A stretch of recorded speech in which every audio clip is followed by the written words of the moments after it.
But there's nothing just that our scene does. Mm-hmm. Uh, way about a year ago, I think, or like this past NEC, maybe even before that. Um, Funky P, him and I were talking, and he says I wanted to do a anime fighting game scene, show. And I was like, that's a really stupid idea. You're an idiot, pretty much. I don't know why I said that, but that's how I felt at the time. I didn't feel like it was necessary because anime fighting game scene sucks. And I don't know. I've reconsidered because I feel like our scene has a lot of potential, yet we do nothing for the most part. Nothing is objective. I feel we do nothing.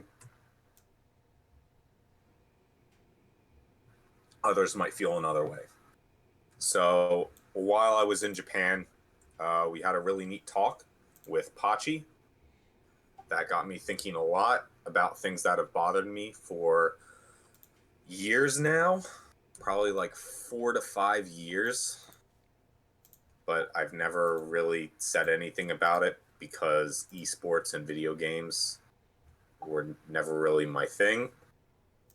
But I think Brett, you talked about this like briefly on your stream, like a recap of the Pachi talk, sort of. Yeah. So during that talk, there was a point where I don't know if Pachi asked the question or Biscuits brought it up, but Biscuits was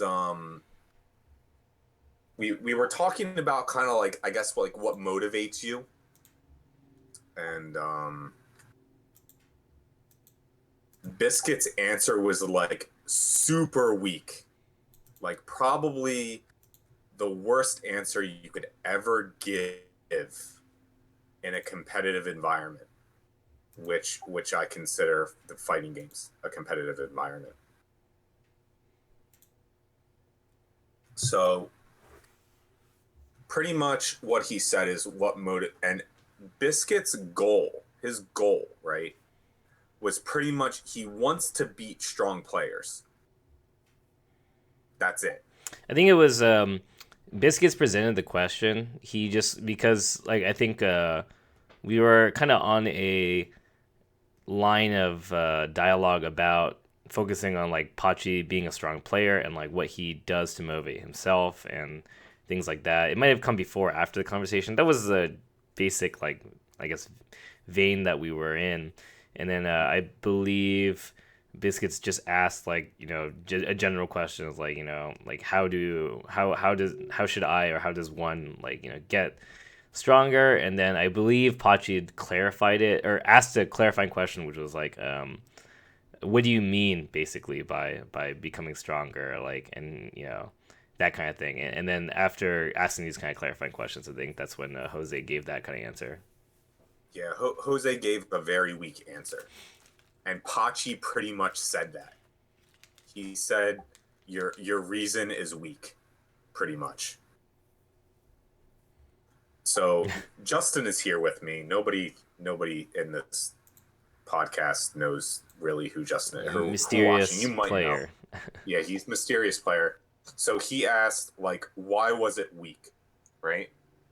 Yeah. So Justin asked like, why was that a weak answer? So the whole point of the conversation was to kind of like pick Pachi's brain. So Pachi, before he was the battle planner for Exerd, I think he is the battle planner for Exerd, right? Yes, yeah.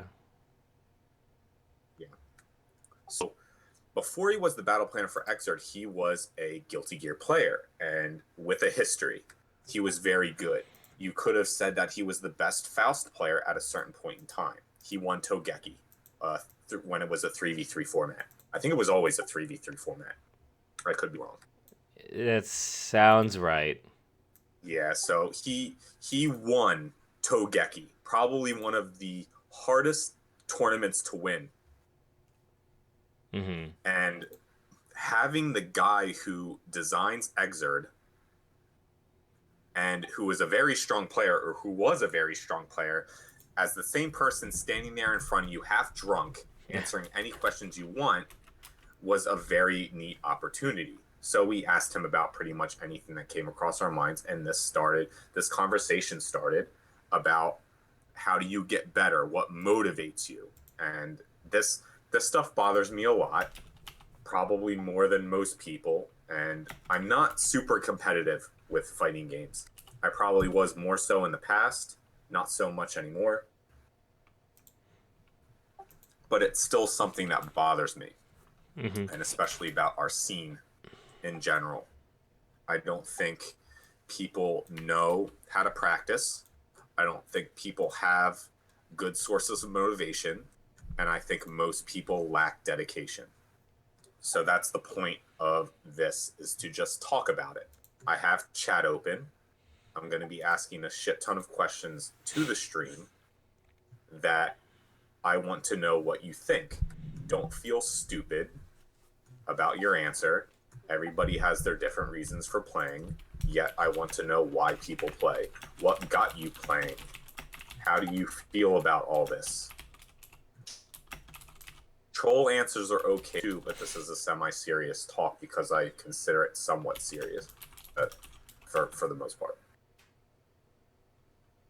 So I guess let's start off with the first thing. So let's see. I was gonna take notes to try and give myself a format for this, but that did not work out so well. So we're just gonna wing this. It's the first one anyway.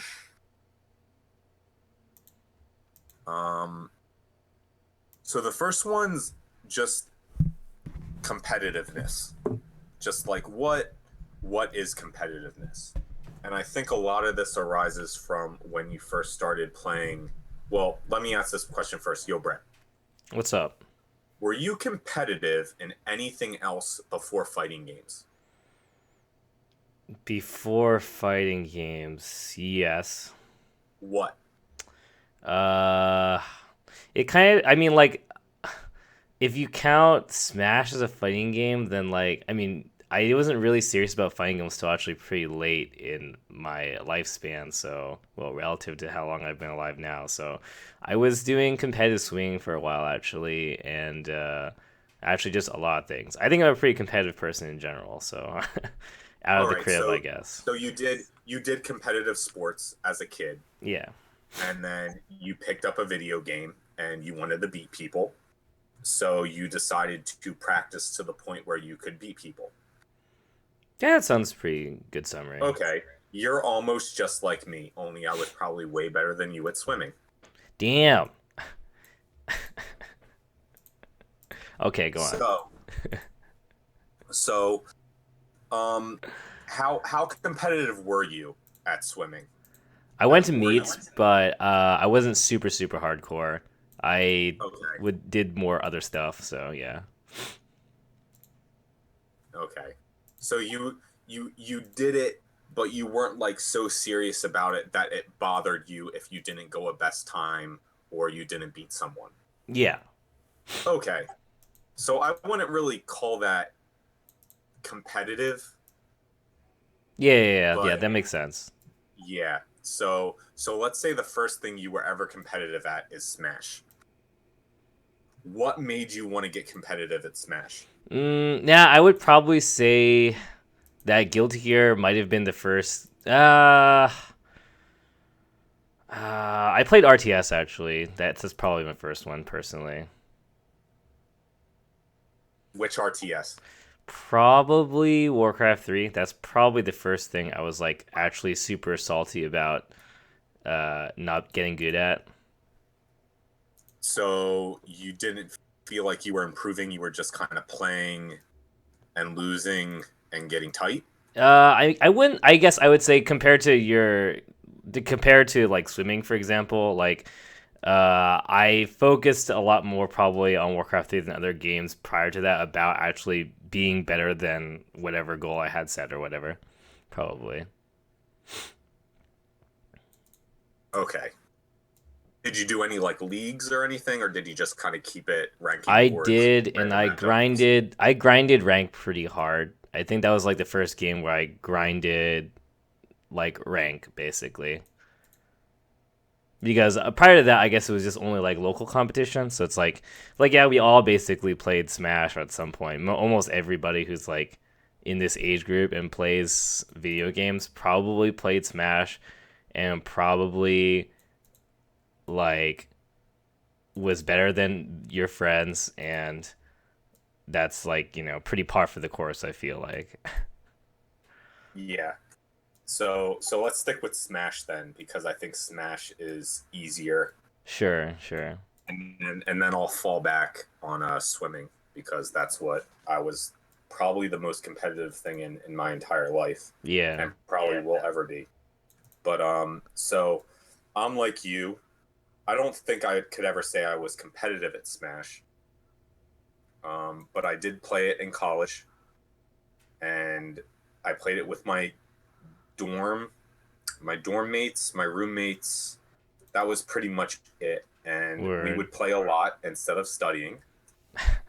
And we wouldn't play one on one. We would always play four Four people man free for FFA. all. Yeah, man. Cornelia And hide underneath the wing.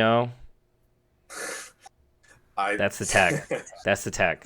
it's the tech. You guys aren't even playing 2v2. You guys aren't really friends at all. No, we would no, we would literally play just like free Two for all two v before two is class. not a good when you have like when you have two variant like if you have like one person's really bad, like what are you gonna do in 2v2?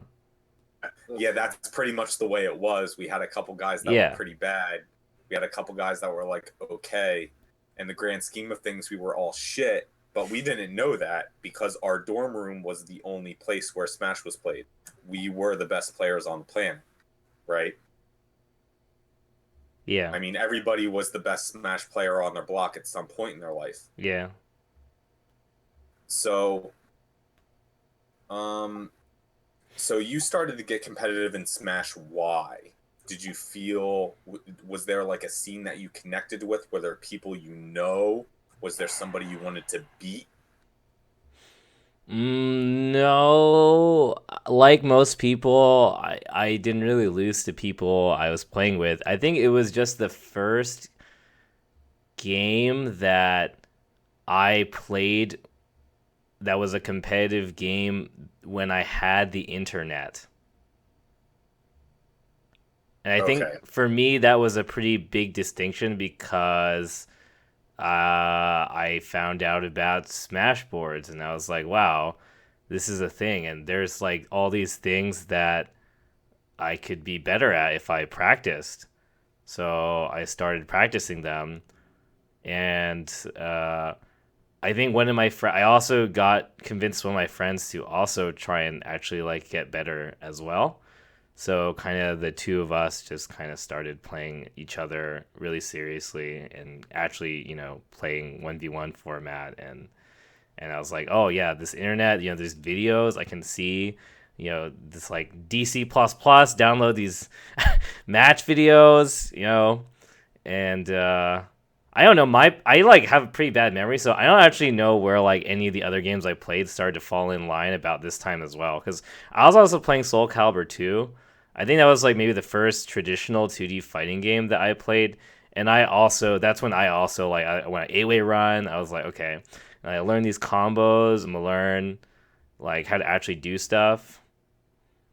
And I think that was maybe a pretty big source of, I wouldn't say motivation, but I would say it kind of expanded my perspective on the depth of the well and the idea that there is something beyond just being better than everyone else in your vicinity. Okay. So you wanted to, you wanted to expand. You wanted to play other people. You wanted to beat other people. Not necessarily win tournaments. I wouldn't even say I really necessarily wanted to beat other people. I think it was just the concept of the grind for me. Okay, so just Master the game. mastery of the game. So you could see places where you're lacking. You knew your execution wasn't that great or something. Yeah, that's You would probably a good summary. Yeah. Okay. I think that's the same for a lot of people with fighting games. It helps that you were inherently a competitive person, Yeah, just in general. So I feel that this is like my first point. I feel like a lot of people are not competitive in nature that play fighting games, for the most part. Which is funny because it's probably one of the most competitive things I've ever experienced in my life. And that's funny because it's video games, but we won't get into that. Because I think by now I've understood that video games are legitimately competitive and definitely have a place in the world. I actually think I will probably have a point that's sort of uh not on the same line as you, but I think we're getting close to something that my personal thoughts at least. So we'll go back to that. I'm gonna take a step back. So I'm pretty much gonna go through with myself what I just did with you. Yeah. So when I was let's tell you my life story. Here's the Stickball life story. So when I was in like I'd say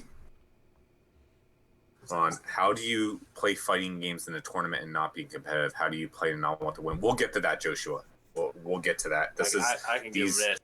Yeah. I think a lot of us can easily touch on that point with personal experience and yeah. But the whole point, I guess, like the final point I'm going to get at is that not everybody is on the same page, and that's not necessarily a bad thing, but I think it does work against us in the end. Yeah. That's where I'll go. That's where I'll go. It's going to take me a while to get there, probably about another hour. So I hope you have a drink, Brett. But I don't need drinks.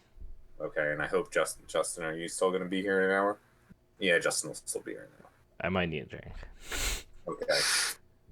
But so when I was 6, I started playing soccer. Right?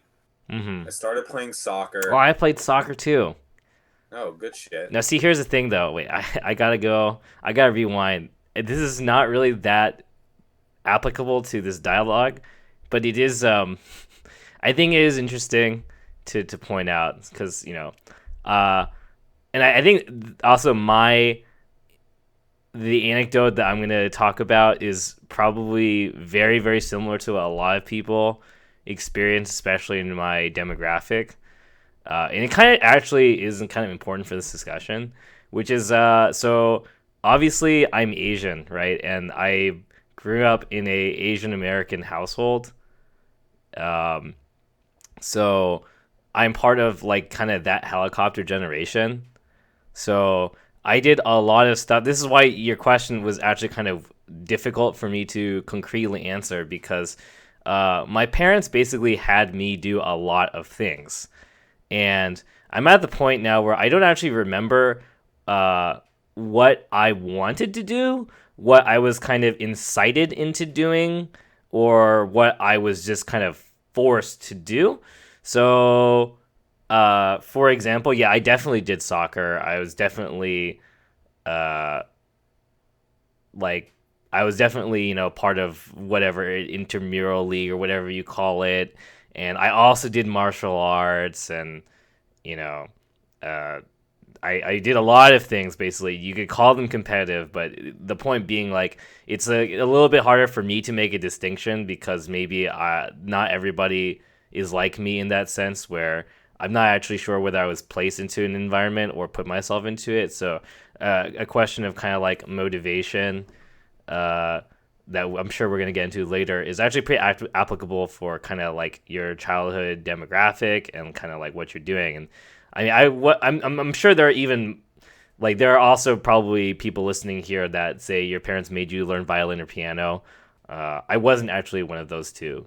categories, but things like that basically, where like when we're talking about like childhood, environment and like uh how that plays a part in like what's the word I'm looking for here, like cultivating your competitive spirit or motivation or whatever we want to talk about. It's a pretty big topic, but anyways, definitely you know it's worth noting kind of like how your parents kind of guide that or not, because yeah. Yeah.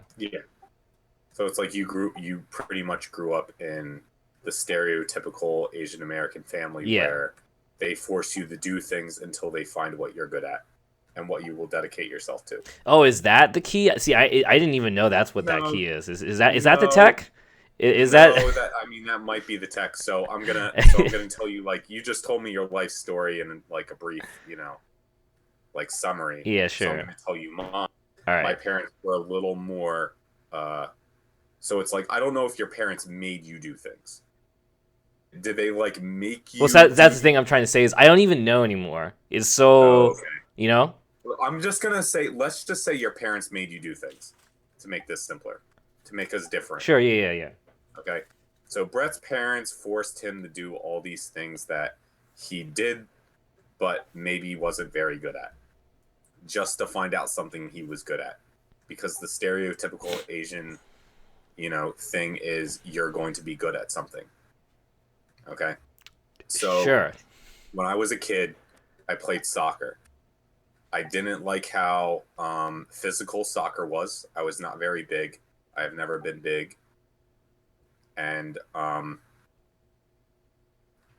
I got elbowed in the eye Shit. going up for a head ball one day in a Damn. game. And I said, pretty much, you don't say this when you're 6 years old, but if I was, if I had my knowledge of now when I was 6, I would say, fuck this. I'm not doing this anymore. Yeah. So I pretty much said I don't want to do this anymore. So then I started doing, I think, basketball then. I Because you're started tall. doing an intramural basketball thing in 4th grade, and it was co-ed. Cool. So you had to deal with girls, even though the girls were like bigger than you Yeah, with for 4th sure. grade. Yeah. So it was almost like an It's advantage. pretty broken. Yeah. So the intramural thing lasted for a little bit. My team was not good. We lost a lot. We didn't work as a team. It was just it was pretty much like little kid basketball, like you'd imagine, After that, or during that time, I also started swimming, but I only swam during the summer in a summer league, Word. and I liked it a lot, but it was only during the summer, so whatever. Then I think after diving, I did something a little crazy. I Diving, had a like pool in the pool, right? Like, Yeah, okay. yeah. So it's like I started to do diving, I and I could was never pretty get into scared. diving. Diving was like the wackest Yeah, thing in my opinion. I I hated was it. like really scared. As soon as we started doing inward flips, I stopped. I was like, I can't do Yeah, this. I'm dude, too like scared. I remember like cuz I was doing swimming too. Like they would like try and get us to dive. I'm like, "Fuck that. Nope." Nope. Don't want to bang my head on It's anything. scary, I'm dude. good. When you're like young, it's like, "Fuck that." Yeah, it's pretty scary. So, um, I stopped diving, and then I have an older sister and a younger sister. My older sister was into ballet. She had been in the ballet. I think that's the only thing she really did. I don't think you call ballet competitive.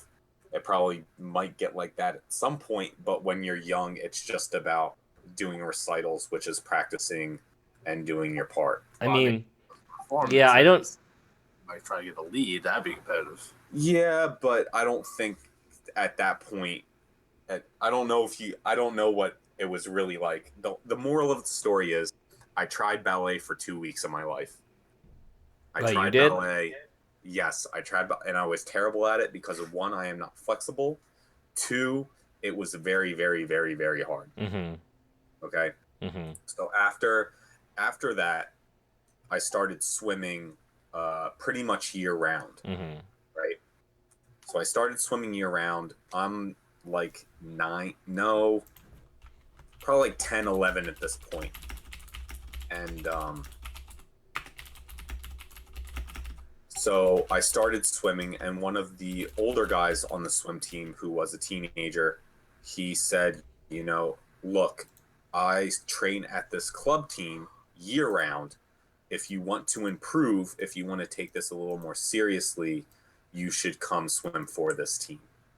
So I ended up trying out for the team because I wanted to get a little more serious about it. I don't know how I decided this as a kid.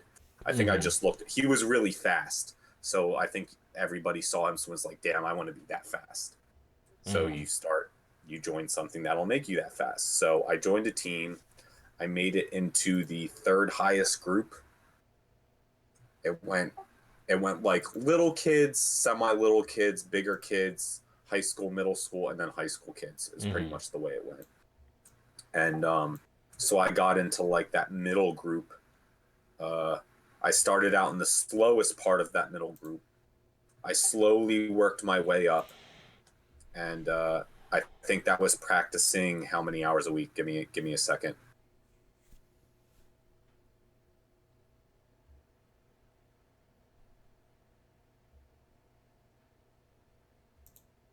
Like 9 hours a week, roughly. Like I was practicing 9 to 10 hours a week at this point, which is really not that much. After that, you started practicing about um, 11 to 12 hours a week. After that, the highest group, you practiced at least 2 hours, 6 days of the week, plus some. So it was almost like 13 to 14 hours a week. Mm-hmm. So by my senior year and like my freshman year in high school, I was given this decision to start swimming like pretty much every day of the week. I remember sitting in my room crying because I didn't want to lose my Thursday off. I was like super tight about losing my Thursday off. What's so key about Thursday off? I could stay at home and watch Toonami. Oh. So swim practice was from 5 to 7. Toonami started at 5. I thought it started Or earlier than that because I remember it being able to started. watch after I got Okay, home. okay. Let me be real It's like here. 3? It started at 4. Hamtaro was first. Hamtaro does not count. How do you remember that? Oh, I remember this. Actually, wait, no. It's because yeah, you're older than me, so like Toonami at the same era. I'm in middle school still, So, or something earlier. how old are you, Brett? I am 20. I'm gonna be 28 this year. So, Okay, so Brett's 28. He's not that far behind us. Yeah. dude, but So, no, in that age group, the like 3 years or whatever, that's like a hell big difference. eh. But anyway, so Hamtaro and like Sailor Moon were like the beginning 30 minutes, and by 4:30 I had to leave to go to practice. So I only ever caught the first show of Toonami, and then Toonami also had a morning thing, but I had Saturday morning practices from 7 to 10, so I missed all of that as well. The Yeah. only way I knew what happened on Dragon Ball was to talk to my friends each day. Yeah. I did not stay up till midnight, Justin, to watch Dragon Ball as a kid. No, I'm sorry. So anyway, so I was pretty much when I was a freshman in high school, I made the decision to become very serious about a sport.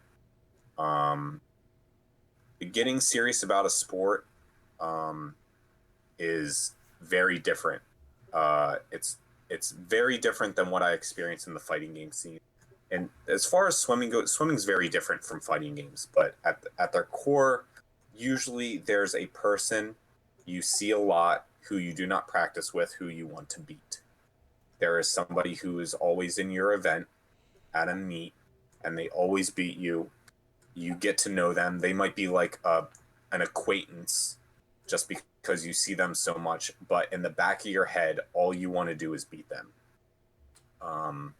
I had somebody like this in the 500 freestyle, and that was like my event for a while. And that's all I wanted to do was beat him. Eventually, I did beat him. It was great. I improved a lot. I ended up swimming in college. I improved a lot there. I was very competitive. Swimming was like a drug. I could talk about swimming for easily 5 hours of my swimming, my swimming career, but I'll spare you all. But I was very serious about the sport where there was a point in college where I was doing so poorly in classes that I had to make the decision on whether to keep swimming or to just do engineering. So I remember sitting in my dorm room, crying, writing an email to my coach saying I will not be coming to practice anymore. That was pretty much me deciding to never swim again in my entire life, which was a very, very, very, very, very difficult decision. But I wanted to be an engineer, and I knew that was more important than swimming. Later, I would go back to swimming about a year later and finish out my junior year swimming. The swim team would then get cut. That is a very different story for another time. Mm-hmm. But the point is, I was very, very, very, very competitive to the point where swimming was a drug. I've never done drugs, but what I assume is this thing that you must keep doing in order to survive. It got to the point where how many hours was I practicing a week? We got in trouble by the NCAA for practicing so much. I think we were pushing over 20 hours a week in the pool and weight training. We were pushing how many freaking yard? No, we were pushing. No, holy shit, we were doing more than that. Hold on, give me a second. Let me do math.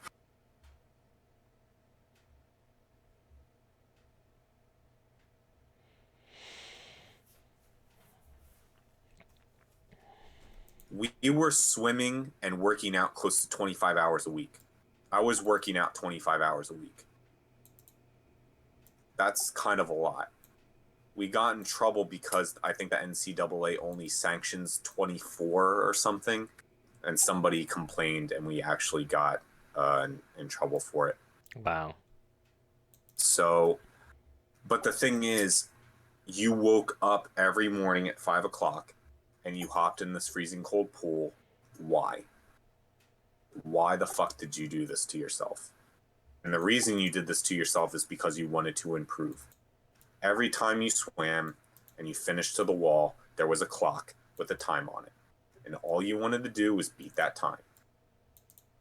You were competitive, even if it was only against yourself. There were times when you did want to beat the other guy in the other lane, but for the most part, the only person you cared about was that goddamn clock on the wall. All you wanted to do was beat what that clock said. So I feel like me being competitive at that nature gave me a little better of a perspective of what it's like in the FGC. So the FGC was different but similar at the same time. So it's similar in the fact that usually people grew up in the arcades and there was some random guy there and they wanted to train and they wanted to beat that guy. I think that's where most of this starts with a lot of people, at least our age. I think we were at the tail end of the arcade era. So if anybody you talk that was in the scene before us, it's like, yeah, there was a local arcade. We went there. There was a guy. I wanted to beat him. That seems to be the thing. So I feel like a lot of people do not have, they don't know what competitiveness is. I don't think they really know why they're doing this, why they're playing fighting games. I think some people do. Like Justin says he plays to have fun, right? Mm-hmm. Yeah, like Justin plays to have fun. I think some people play to improve yet lie to themselves. I think they are not actually. Yeah, I mean, Justin even says that he lied to himself. It's one of those things where people say they want to improve, they want to do better, yet they're not competitive in nature. They don't know what it means. And you even experienced it, like throughout me playing. How many times where I go, all right, I kind of hit the cap where I currently was at a character. I didn't grind it to get better. I switched characters. Yeah, you did it all the time. Yeah, All the fucking time. I mean, you played Robokai, then you played Order Soul, and then you played Anji, Chip. Oh my god, yeah, dude, you just switch all the time. Yeah, so you would feel like you capped out, and then you would just switch characters and then put yourself back to like ground zero. You get that easy feeling of, rather than put the work in, improve 5% on your best character, improve 50% on a character you've never fucking played. Yeah. You get a better feeling from it with way worse results. Yeah. So another thing with these talks is I'm probably going to end up making slides. I'm actually going to make PowerPoint slides. I'm going to make presentations for these once I have a chance to stream this on my channel. But so I think competitiveness inherently is not something that a lot of people have. That's my first point.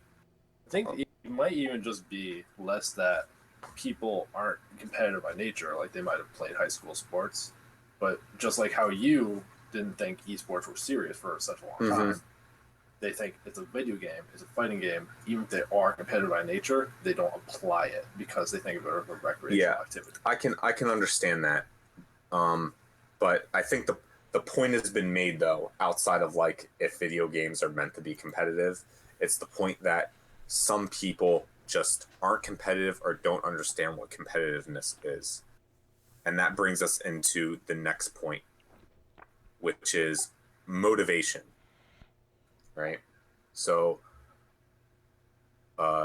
motivation is, as far as competitiveness goes, is the thing that makes you want to improve. That differs from person to person. I think it's probably pretty different for a lot of people. It might be... We'll go away from sports at this point. We'll just stick with fighting games now. I think we're pretty good on the sports front. But so fighting games, you get a lot of people want to beat somebody, right? Or you just don't like to lose. Your motivation, right? Your motivation is to win in like the purest form. So we'll go back to you, Brett, the Brett interview. So I guess what is the first, like, when did you actually start to experience motivation to improve, whether that be win or get skillfully better at Smash or a game? Like time-wise, like you mean like when you ask me when, do you mean like an event? Oh, what we're talking about motivation, so I know you know what I mean by this, because after this we're gonna talk about dedication. So what was that motivating factor for you? It's where I first started feeling like I wanted to be motivated to improve. Probably just like the first time I ever lost in anything, probably. I mean, to be quite honest. So in fighting games, you would say like Smash. Yeah, or dude, it might have just been like Pokemon. Like, I remember actually, I've told this story before, but I remember I was really salty the first time I ever played someone else in Pokemon, like just like, with the link cable on your Game Boy, Red and Blue. After I like made my team or whatever, and I fought this guy and I was beating him, and then he was like, "Oh, we disconnected," and he showed me his screen and it was empty, and I was like, "Oh, all right, like, oh well." And then I found out that he had actually used the contrast dial to make his screen look blank. so that he could basically like rage quit out of the match. And I was super fucking mad. I was super tight at that. That's pretty amazing. I still remember that shit because I was just like, who does that? I was like, who fucking does that? I was like, dude, I was like buying this guy. He rage quit on me. I'm like, I don't even know how old I am. This is definitely grade school. Like, you know, this is whenever Red and Blue came out in grade school, whenever I was. But yeah, I honestly I don't know. I mean, to be quite honest, like I got into fights a lot when I was a kid too, so I feel like I've never really had a singular point where I was really like motivated to do something. I just like if I did something and there was kind of a sense that I could be better, then I just wanted to be better at that. I can't really. I feel like there wasn't really a singular event for me, at least. It was just like, I guess you could just say if I lost to somebody, I guess. So, I mean, was there like maybe not like a particular event then, but like a point where you stopped thinking less of like, man, this sucks if like you like played a game and lost, and it became more of a rather like, I really don't want this to happen again. What can I do to prevent this from happening again? So rather than kind of looking on the negative, reflecting it as a positive. Remember that? Do you remember that point? I don't like, think where I you started ever having had different- the prior. I don't think I ever really felt negatively about losing when I lost. To begin with, personally, like. So you would take the loss and then improve. I mean, yeah, I would be like, I would lose, and I'd just be like, yeah, damn, I don't want to lose again. Okay, then when would you give up? Uh, Obviously, you don't play Pokemon anymore. Obviously, you don't play Soul Calibur 2 I anymore. only gave up when I found something in more stimulating that was also competitive, basically. So, I just kind of like personally, at least, I just hopped like to a game I thought was better or a thing that I thought was better.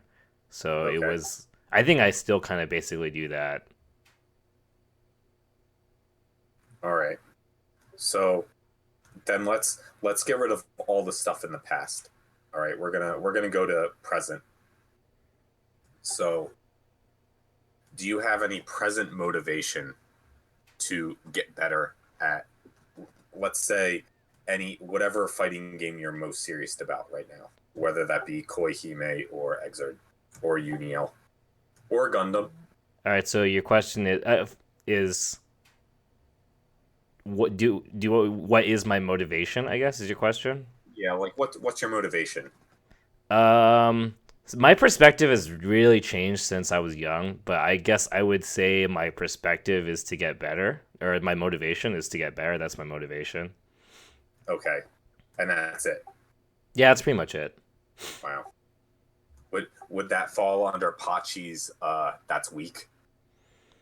You think? Um, he might think that. I don't think that, cause, uh, I mean, yes and no. It depends, and actually, this is something we haven't talked about, but I think is an important distinction. It's also pretty indicative of kind of what my perspective is, because I have a very warped perspective about this entire topic. But it is the distinct difference between something that is competitive or not competitive. I guess yeah, the difference between like competition and discipline. Yeah, that's going to be the next point. And that's like Obviously that's that. pretty much where um, that's kind of the difference, at least like because yeah, I mean honestly, if like Pachi had asked me, I mean I wouldn't really ask the question that Jose asked, but like if Pachi, well, I mean, so people are saying is because if you're saying like Jose said, I just want to be good enough to beat other people or whatever, or I want to get better. Vash in the chat saying he thinks that Pachi, when he says, or when it's implied that he says that's a weak answer, it's because it's not concrete. I think he says just your reason for playing is weak. So okay, so I guess from my perspective, so like when I said I want to get better, that's basically a generalization of the fact that I want to continuously get better until I die or the world ends. I guess one or the other. So in another sense, it could be interpreted as saying I want to be the best. So in that sense, I don't necessarily think it's a weak answer, but the generalization certainly sounds like there is less of a concrete goal. Yes. So it's like, I don't know. That's at least that's like how I view life, at least. So the thing I think about with Jose's answer to that question, maybe it's less that there's not a concrete goal. It's just like you said, like just a minute ago, I want to be the best. Jose didn't say he wanted to be the best. He wants to beat strong players. It almost gives you like an out where it's like, I consider these guys strong players. I beat them. I'm good. Like, it's not like there's no end goal. You can kind of just opt out whenever you want and still hit the goal that you declared. Yeah, and I think that's why I also think that answer is weak. I mean, we can disagree. Yeah, I mean, we're not. I mean, I think it's still a little early to go towards that point in the dialogue, but I will jump in a little bit and say that in the perspective of the conversation we were having at the time, I feel like he was really pinpointing on kind of, because we were talking about cultural difference and arcade culture and motivation upbringing. So I feel like that whole question answer dialogue was centered within the perspective of talking about like motivation, not necessarily goal, just like the fact that Japanese players, are in a different environment that cultivates a certain difference in mindset as far as being motivated. You know what I mean? Because he's delving into the idea of like playing against people you don't know, and like, about having rivals and things like that, things that are kind of all a lot different over here. So I agree with what we're talking about in terms of the answer, why it's blah blah blah blah blah. But I would also say that it is also important to say that I think part of what Pachi was trying to say is trying to tie that into his other topic about motivation and the weight of 100 yen and things like that. Yeah. So I would say it's not just like kind of a one straight thing. He's kind of going into a lot of different topics. Yeah, pretty much what I wanted to get at this is I feel like a lot of people. Well, I mean, I think you'll at least agree with me with this, even if if we cut ourselves out of this conversation, just from what you see, you would say a lot of people are weakly motivated in the scene to get better. I don't necessarily agree, actually.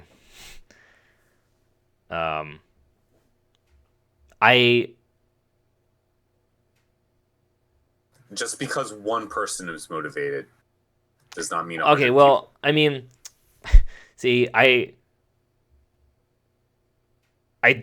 don't want to be the point of, I wasn't going to try and like become a argumentative figure in this dialogue, but I mean, like, so like, how are you evaluating that? Like, what are you comparing it to? You're actually trying to become the best. So you're comparing it to like, so you're comparing it to like, let's say swimming, right? Like the whole point. No. Well, nope. I'm not comparing it to anything. I'm just saying, how many people do you think in the anime no, hold up. But you're evaluating it and you're saying that numerical number is not that high, right? It's not that high. It So, is not but that what are you high. comparing it to? Because you have to compare it to something to say anything is not that X. It's not. I'm not saying a percentage. Okay, let's just not say a percentage. I would say I could count on one hand, less than one hand, the people that I feel in the U.S. and Exerd, as an example, are actually trying to be the best in the No, game. no, no, but no, no, no. You need to be comparing it to something to say you don't think something is as X as Y unless the Y is a number. Like that is like me saying I don't think the human race is that smart. Like I'd have to compare it to something, whether it be what I think the human race should be capable of, or that there is another race that is smarter on average. Like you need to be comparing it to something. Might be president. Maybe to phrase it a little better, how, like, in your personal experience and your scene, how often do you see people that are trying their absolute best and just can't do it, compared to how many people you know could do better but don't take it seriously? No, no, no. So I agree that not very many people, or I agree that the percentage of people who are truly dedicated and motivated to becoming the best is far outweighed by people who are not. I agree, right? Like, we're gonna talk random numbers, right? Like, oh god, that direct hit Danny. Sorry.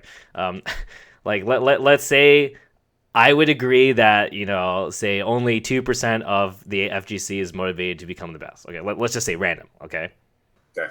so I'm saying you're actually taking that number and you're interpreting it. You're saying you think it should be more, or you're Yes. right, Yep. right. So what is that? Where is that coming from? It must come from I somewhere. think that I think that comes from seeing people stagnated, and also the let me think of the word to not. It's not toxic. Um, You just talking about deterioration. people who I think are good players talking down on players that are better than them, Mm-hmm. trying to get better. Mm-hmm. So it's like, well, what are you doing? Are you actually trying to improve, or are you just happy sitting in almost making it out of pools, or making it out of pools on the loser side? And then if you lose, it's whatever. And then if player X above you loses, that guy's a fucking idiot. What a fucking idiot for losing. So, thing that Oh, sorry. the one thing I would say about what Alan's talking about right now is just that's also assuming everyone has the same goal in the game to be the best. Right. So So you got to have a tournament of like 100 people. Not everyone has the same goal. okay, hold on, Some hold on. people might go to a major just to see their friend or to make it out of pools is Yeah. a good enough goal for them. So what I'm trying to say, Alan, is that I think because when I said I disagree with what you're saying, what I am saying is that to me, the fact I'm not disagreeing that it is we're just gonna say like 2%, right? Like Yeah. it's actually probably less. It's probably like point fucking Yeah, it's almost nothing. yeah. So let's just say 1% is easier, okay? So let's say I'm not disagreeing that the 1% is the 1%. I'm saying that from my perspective, I'm not surprised that it's 1% and that 1% is natural to me. Say that again. I'm not saying that 1%. I'm not disagreeing that it is 1%. I'm saying that my perspective is that number, that 1%, is natural and that's how it is. Like I'm not like I don't think it should be higher. I'm saying it is exactly what it is. Okay, then And what do you feel it should be higher? and I'm saying, like, for example, it's also only 1% of people who have like less 0.00001% of people who have like tried swimming even competitively would also be in this category of wanting to be the best. Even less, in my opinion. Good. Oh yeah, they're not fucking good. Yeah. Some swimmers almost drown. Right. So like even in sport, I'm saying it's not just fighting games.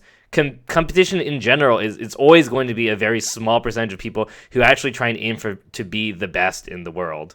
Okay, I feel like people that win money at events are not motivated to be the best.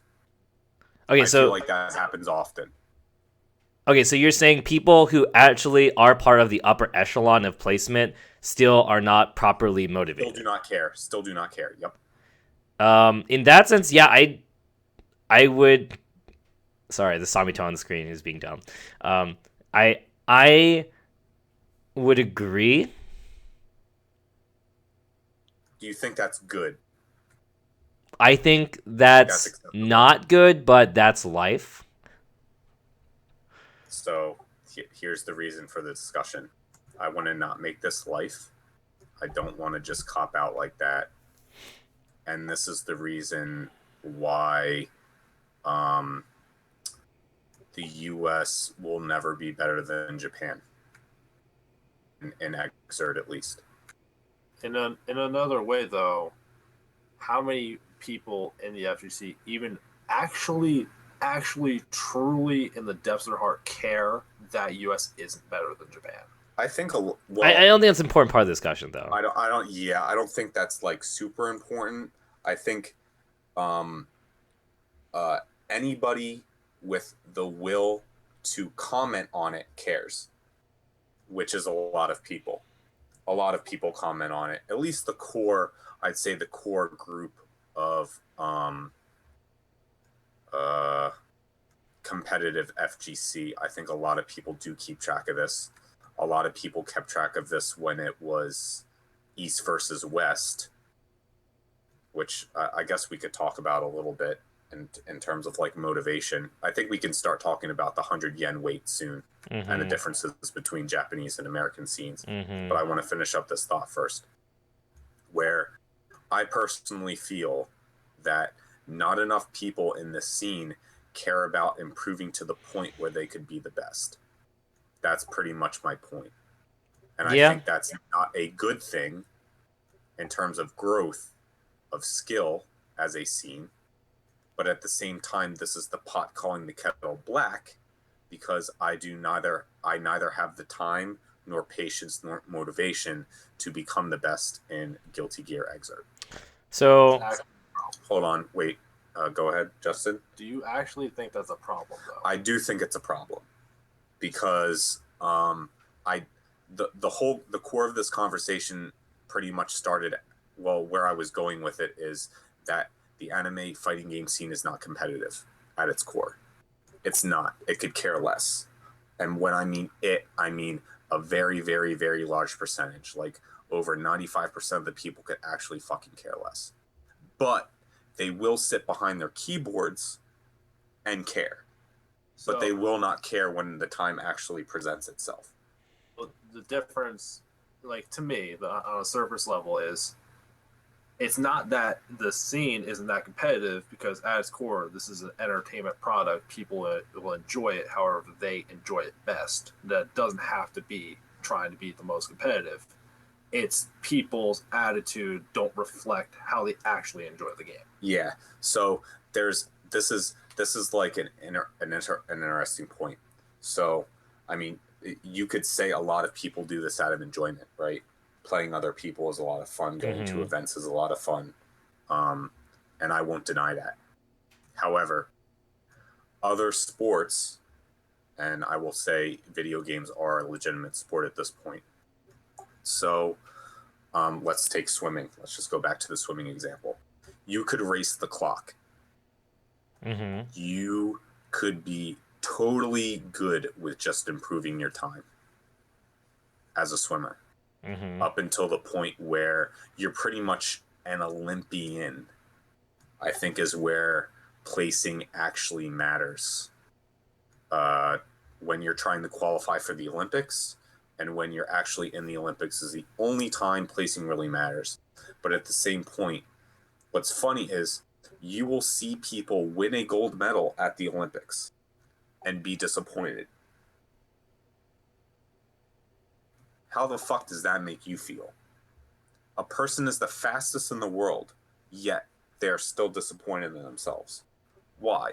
Because the fucking clock beat them. They had a goal time, they had a goal, they did not meet it.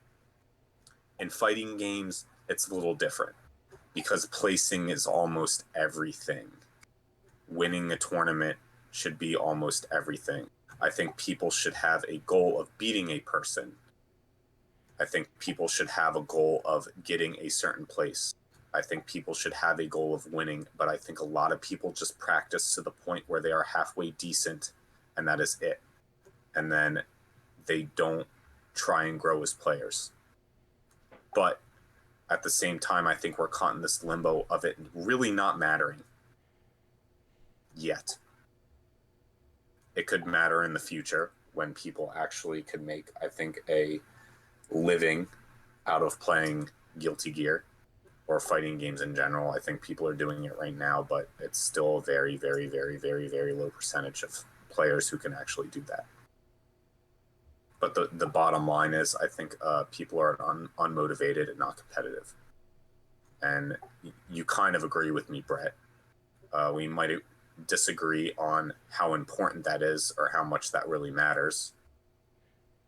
But that's okay. I think that's perfectly acceptable for this conversation. Yeah, I mean, I have a bottom line point that I'll probably end up needing to make later on that is probably not what you want to hear. That's okay. Uh, this is my show. Yeah. It's on your stream. Yeah. But anyway, well, that's not my point. I'm saying, like, yeah. But so, like, I guess I'm probably gonna say more about this subject that's gonna sound off tangent because it's really coming from my bottom line, which is a little bit different. But like, I'm trying to remember like how you were tying in your thought here because what were you were comparing something. I'm trying to remember what you were comparing. Like, you were like what were you trying to get at with the difference in the fact that somebody in swimming can use the clock as a time? Are you saying that there is a inherent difference in terms of so it's like right so wants to be best. You're saying that but in the perspective of fighting games, because there's someone to beat, that the idea of motivation is different? Yes, right. You should always want to beat the other person. Right. So how are you, like, what is your conclusion there? Like yes, there's a difference, but like I guess I want to hear your thoughts on like what do you think about that? Okay, Justin's going to talk. Well, here, let me say something before Justin talks. So my point is that because fighting games are naturally a 1v1, well, most games are designed for that. So it's one-on-one, and there is literally no other there's no other way to really track progress right against an opponent right other than the games you win against them. Mm-hmm. So I think you should always sit down. I mean, there are points in training where you want to improve in something, so you're not really you're not concentrated on winning. You want to, I don't know, you want to get this hit confirm 100% of the time. Mm-hmm. Or you want to be able to do this combo and not drop it. Mm-hmm. That's training. That's different. But in a tournament setting, I think you should always want to beat the other guy. Mm-hmm. And I think a lot of people are pretty much just saying they don't want to beat the other guy. And I use the swimming comparison to point out that in a competitive setting, there are multiple things in swimming that you can use to track your own progress or have a goal for that's completely acceptable. But in fighting games, I feel like if you're not trying to beat the other guy, then you're wasting your time. So let me paraphrase. I think I understand where you're going with this. You're saying that though it's okay in other competitive sports, you feel that it's not just good enough to be dedicated or disciplined in fighting games. You think it is inherently key that people also have a motivation to beat the other person. Yeah. Otherwise, you're just wasting your time. And so you're saying that you think that element, the motivation element, not necessarily the idea of discipline or dedication, but you feel that the idea of the competitive spirit element is lacking within the AFGC. Yes. Is that what you're Correct. saying? Correct. Yes. Okay. And Justin wanted to say something. So the point I was going to make was actually totally different, but hearing you guys talk about that made me think about something else. How would you compare a competitive fighting scene to like professional tennis? The one-on-one game, you win or you lose. Sure, there's a score, but there's a score in fighting games. Matches won, rounds won. But that's clearly competitive. But the people who play it, they train their entire lives. They arrange their diet around it. They have coaches. They take it a certain level of serious because they take it competitively. And you can equate that to it's because they're professional. I know people that aren't being paid money that take it just as seriously. But I feel, as far as the FGC goes, that's not the case. And you can even just, at the smallest example, think about the last major you went to. How many people were playing in the tournament drinking that weekend at all? That's like ridiculous if you're trying to be competitive, right? Yeah, and I think I get what you're saying, and I think at a basic level, I think it's very easy to tell sports have different goals. I think the thing you could compare us to the most is obviously fighting, boxing, MMA. Where it's like, listen, you and this other guy are in this ring, and one of you is going to lose. Hopefully, there can be ties, but it's few and far between. But it's like you want to fucking knock out the other guy. If you can't knock him out, you want to do such a good job in the other rounds that the referees agree that you were the better fighter. So I think you could compare fighting games in terms of like, listen, two guys in, one guy comes out, or women. Sorry, not being sexist here. That's not really the point. That's the end result. That's the match that decides the whatever amount of time where you play. That's like, this is what I practiced for and why you came for. It's really more, why are people playing the game in the first place, and then why, like, how. Yeah, it's motivate. Like the thing comes back to motivation. Yeah, so it's like it comes back to what the motivation is, and I feel like the motivation doesn't exist for a lot of people.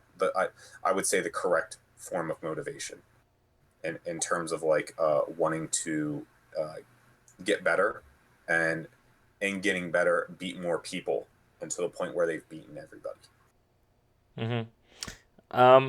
Yeah, I would agree. I mean, honestly, so we're basically talking about the idea that compared to, say, a competitive, even out, so like even not just looking at swimming, but other competitive 1v1 sports, even, that the motivation is clearly different. And I would say that's really, I think that's a natural development because it's a video game. I mean, that's, for me at least, that's how I see it. Put it in comparison, because I've done almost any hobby I've gotten into in my life. There's a certain level of competitive I try to hit, and depending on what the hobby is like how seriously I take it. When I first got into the Guilty Gear, the fighting game scene, because Guilty Gear was my introduction to the scene. Like, I played it casually, but then found a group to play with. I joined for the social aspect, but then I have like, I'll play like games of tennis at a pickup court personally, and I don't know the person, and if they're cool, sure, I've made a new friend or whatever. I say, hey, you want to play? And my goal is to win that fucking game. But if I go and play against someone I've never played against in fighting games, because my motivation for the game is I want to enjoy the game and enjoy the social aspect and just relax, I don't care if I win. I care more that I did something that's like, that's awesome. That's it. Like, that's my motivation. Yeah. So it's really, I think there's a lot of people that are, there's some people that have more fun if they can make their friends laugh, or they go to the tournament because the friends are already there. They don't care about entering the tournament. They're entering because they're there, but they didn't go for the tournament. There's a lot of like that kind of like level where it's just a different situation. Yeah, so I'm saying I agree, and I agree with Alan saying. I guess what I'm saying is Alan is making a point that he thinks this difference is a problem, and that I'm implying that he thinks that it should be resolved. And while I'm not necessarily saying that that is impossible or that it's not a problem, I am saying that it is a issue that is an underlying issue that occurs just because of what it is. It's a video game that's sold by a business that's goal is to make money, and it is targeted towards specific demographics, and you're going to have a lot of people who view the entire game differently than what one might think is the best perspective of the game, because it is literally a video game, and that's just kind of how it is, in my opinion. And this is what is part of what I'm probably going to say later, which is that I think fighting games are actually just a bad format for a competition. And I've said this on Twitter. I've said this on Twitter, but my bottom line, in my opinion, is that if you're only playing fighting games for the competitive aspect, you're actually at some point, unless you cap out, the farther you get, you'll probably realize that it's actually not for you. And that part of what I've said before is that I think if you are not, because basically someone was, this dialogue that I'm reiterating right now occurred while I was talking to somebody with regards to the Lupe Fiasco thing, the Lupe Fiasco versus Daigo thing.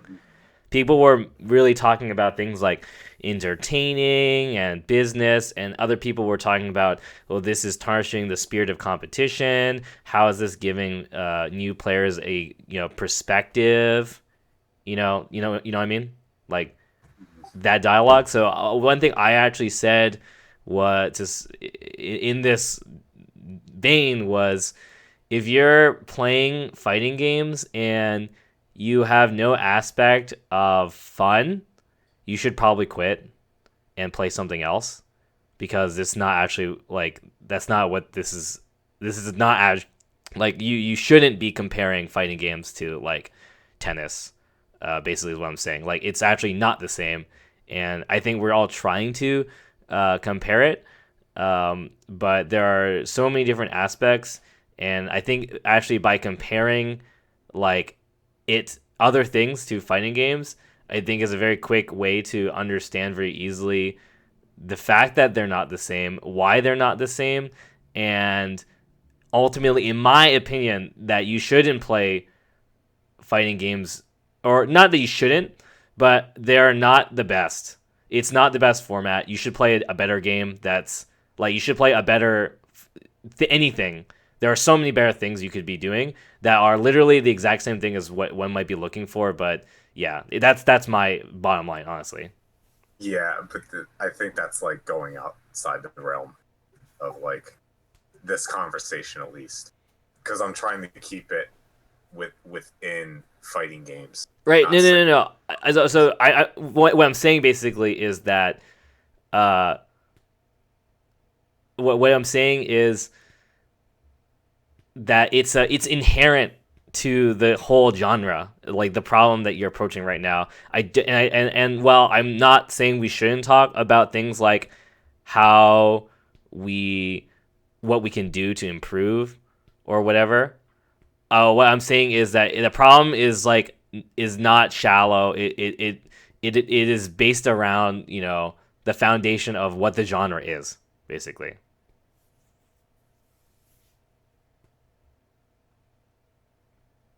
Like, why? I don't want to drive off the main point of this. I think that would be a good discussion for another time. Well, I think it's your viewpoint, because I think you could have a totally separate discussion on fighting games as a legitimate competitive thing.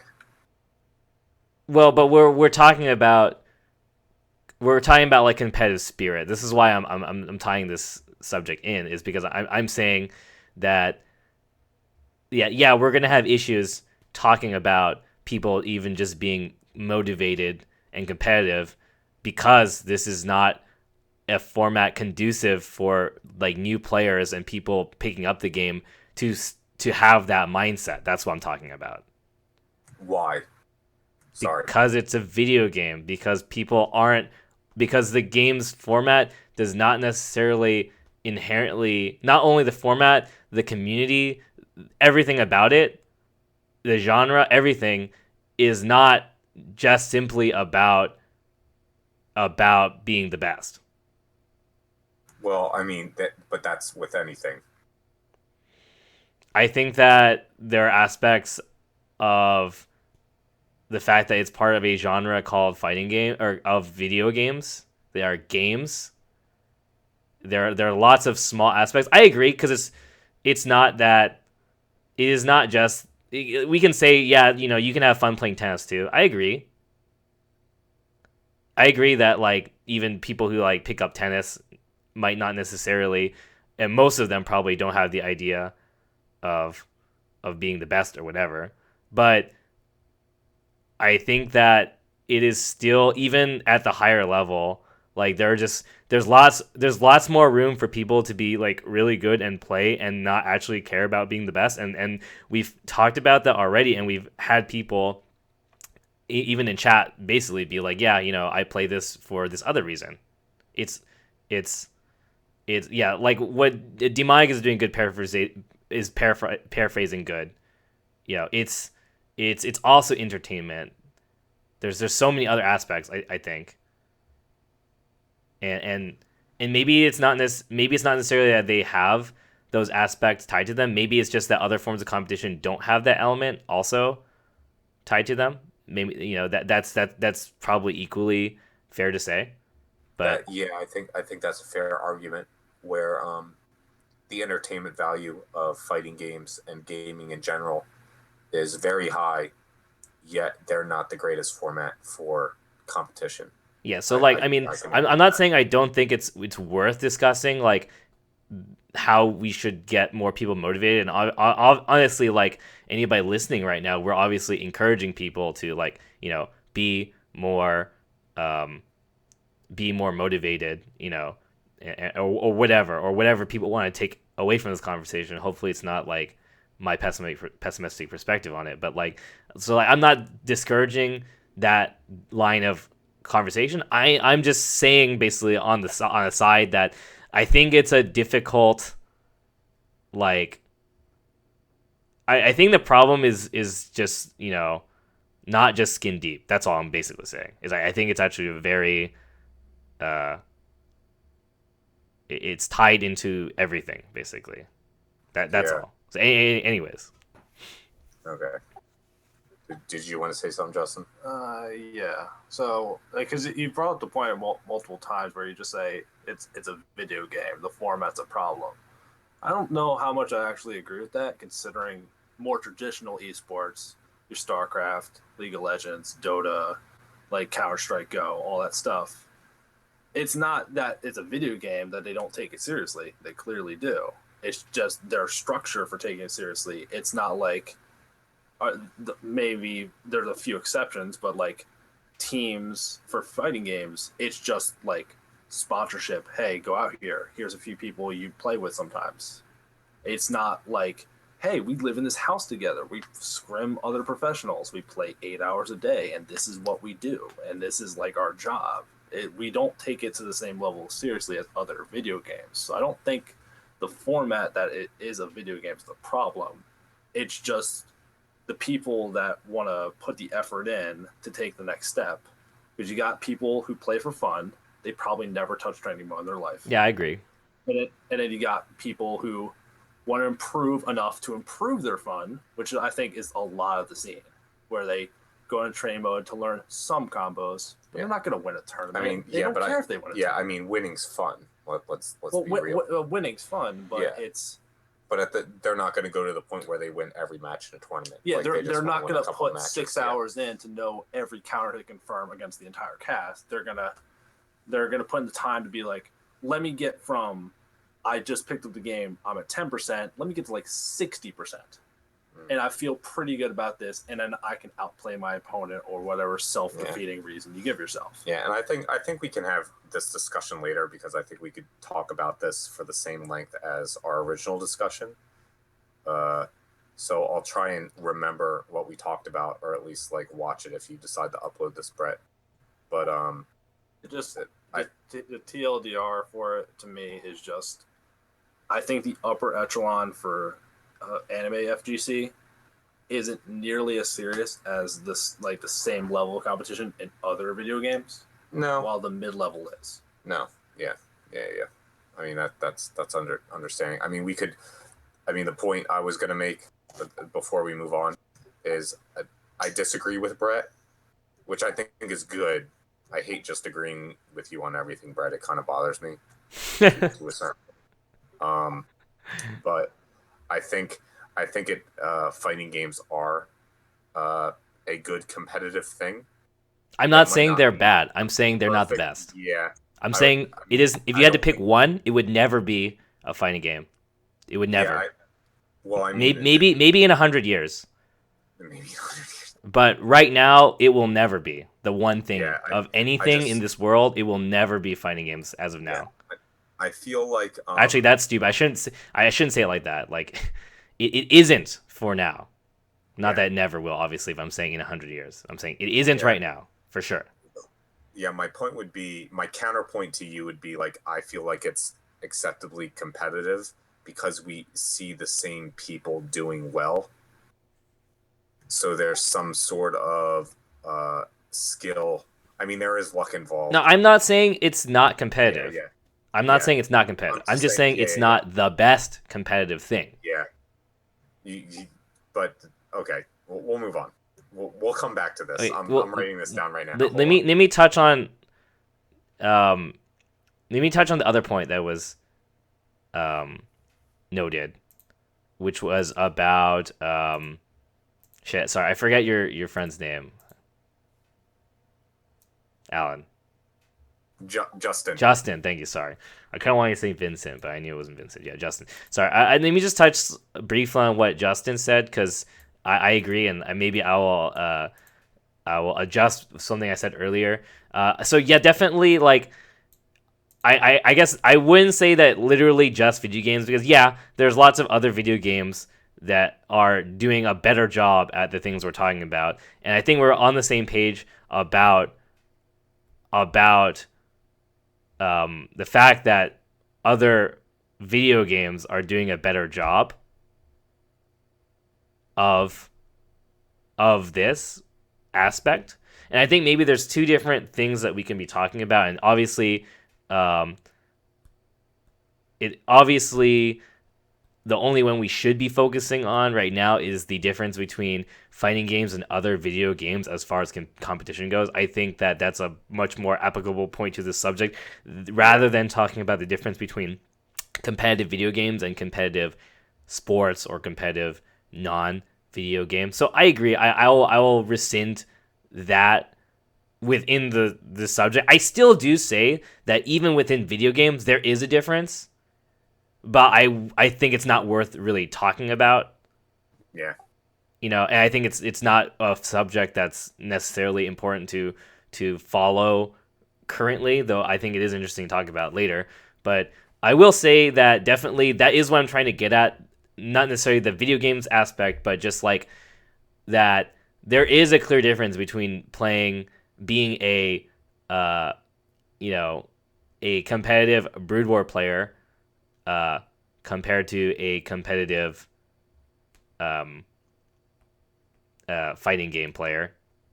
And you did mention StarCraft, and I'm not going to talk about StarCraft 2 because I actually think that StarCraft 2 is another example of... I've talked about this on my stream before as well as part of a larger subject dialogue, but I think that StarCraft 2 is also an example of a problem.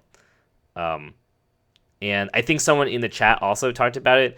But I will say I think there is a difference here that I could probably summarize by asking the question of how many people do you know in the AFGC who are saying something like they plan on playing Koihime Embu until they die, and that's their main game. How many people do you know? I probably can guess 0. But there are certainly plenty of people who will say something like, Melee is my main game. I expect to play Melee forever and ever and ever, and it's the best game ever, and I don't need to play anything else and just focus on Melee. I mean, to be fair, that doesn't really apply to almost any esport. Players retire when either they can't keep up with the skills anymore or they lose the motivation to stay with it. But even as far as that goes, I can personally say I disagree. I think that, yes, while there is a physical limitation, I don't think that should be something that people should necessarily be thinking about. I think it does apply in the quote-unquote esports perspective, because we do know already, like with Brood War, it's like probably one of the few competitive video games that actually has like kind of gone through this process and we can actually analyze it. There really aren't very many more other than this. And yeah, we do see players over a certain age group basically have to retire because, they just can't perform anymore. Like, yes, that's true. But I mean, so Brood War is a kind of a different animal, but like for example, a lot of retirements in League of Legends are mental issues, like people not happy, people not syncing with their team. It's not skill based. So There are other reasons. I agree. I also don't think that I think it's too early to be concluding that that's like a legitimate excuse for giving up on a game. I think, in my opinion, for me at least, I think the fact that anime games are presented as games with like a limited lifespan, and that what you're really not playing is a singular game, but like a genre, and you've kind of accepted that as being part of this like circle of competition. I think that in itself is not necessarily the. I don't think it's the sole reason, but I think it is interesting and a reason. I think it's worth discussing. Yeah, episode 2. Let's get back. Okay, but anyways, so yeah, we'll go back to what Alan wants to talk about here. Yeah, I guess like so. Pretty much. I guess where we left off before we went off on a tangent. Before I said things that triggered you, Brett, was I think you did agree with me at least a little bit on the fact that I feel like the anime fighting game scene is not motivated, and that people that are winning money occasionally don't really care. They're just good. Yeah. They put in what time it takes to win a little bit of money and they're happy. Right? Mm-hmm. They're not concentrating on necessarily improving, but just beating people at I guess majors, or making it out of pools even. That's their only goal. So I guess let's I feel like Pachi kind of brought up the reason why. So at a point during our conversation, we brought up the 100 yen. We brought up arcades versus what the American scene does in order to play fighting games. And it's very different. Very, very, very, very, very, very different. So I'm going to say what I know. You can agree or disagree. Stop me whenever. But last year, not this recent KSB, but the year before, after KSB, I got to sit down with Pachi, Cordy, I think it was Inaba or KSK, Fubar Duck, and FARP. Mm-hmm. I think that was the group that went out after the dinner we had. And we're sitting there, and this was the first time I really got to talk with Japanese players to this type of depth, and we started talking about first we started with the similarities between the scene, and I think one of the things they brought up was what I was doing was very cool because it does encourage Japanese players to travel to the U.S. by us going over there. They said that was really neat. It's kind of like I wouldn't say like an olive branch. It's not like we're making peace, but kind of just showing like, hey, we have the same hobby as you. We like playing fighting games. Come fight us, pretty much. And then we started talking about the differences. And one of the major differences that was brought up early on was the Japanese do not play each other at each other's houses. That's almost unheard of, unless they're very, very close friends. And that is because arcades exist en masse over there compared to how they exist over here. They're very spotty over here, over there. They're around every fucking corner. So because of this, Americans and Japanese play in very different environments while learning. And one of the major differences is the Japanese pay per game, usually 100 yen, to play 3 out of 5 rounds, usually maybe 2 out of 3, depending on the arcade. And if they lose, they have to get up. In the US, usually we play the console version, and all we have to do is buy it. We have to have the console, we have to have the game, we have to have a controller to use the game, and a monitor. And that's it. We can play it with whoever we want who's close by. So because of this, the weight of losing is very different. It's drastically different. So losing in the arcade has a different feeling because you're pretty much paying $1 per play. And if you're not learning something, if you're not winning, let's say you're not winning, if you're at least not learning something from each match you play, you're literally wasting money. Like, you are taking money and it is getting you nothing. You're pretty much flushing it down the toilet at that point. Over here, losses almost carry no weight in terms, outside of tournament setting. We're talking about outside tournament setting right now. So outside of tournaments, you playing against your friends at your house and losing, it doesn't fucking matter for the most part. Things don't really matter over here until majors.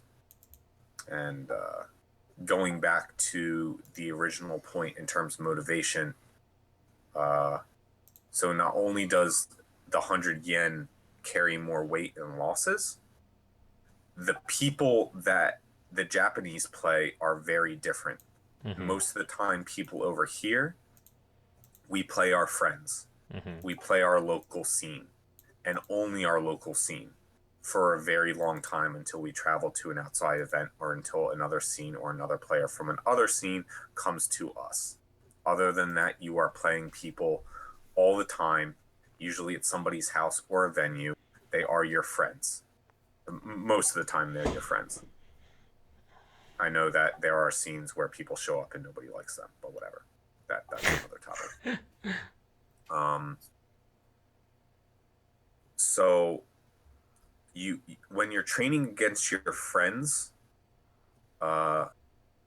you're not, I don't want to say you're not, I don't want to put, I don't want to put words in the people's mouths, but I think you would be less motivated than if you were playing somebody at an arcade cabinet when you cannot see their face, but you can see maybe their,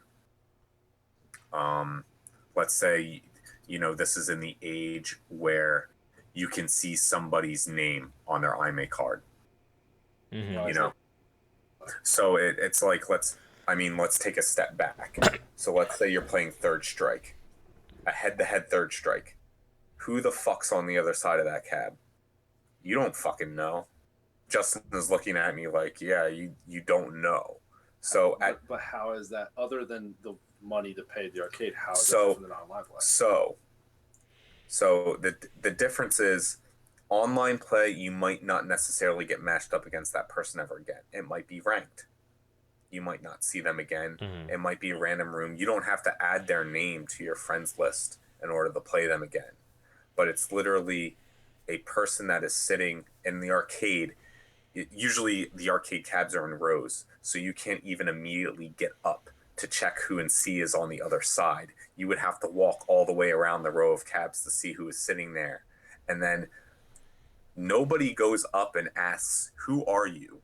I don't know if that happens in arcades at all in Japan, probably not that often, but I think what happens is people notice that person, they know the character they play or the color they choose, and they associate it with that person.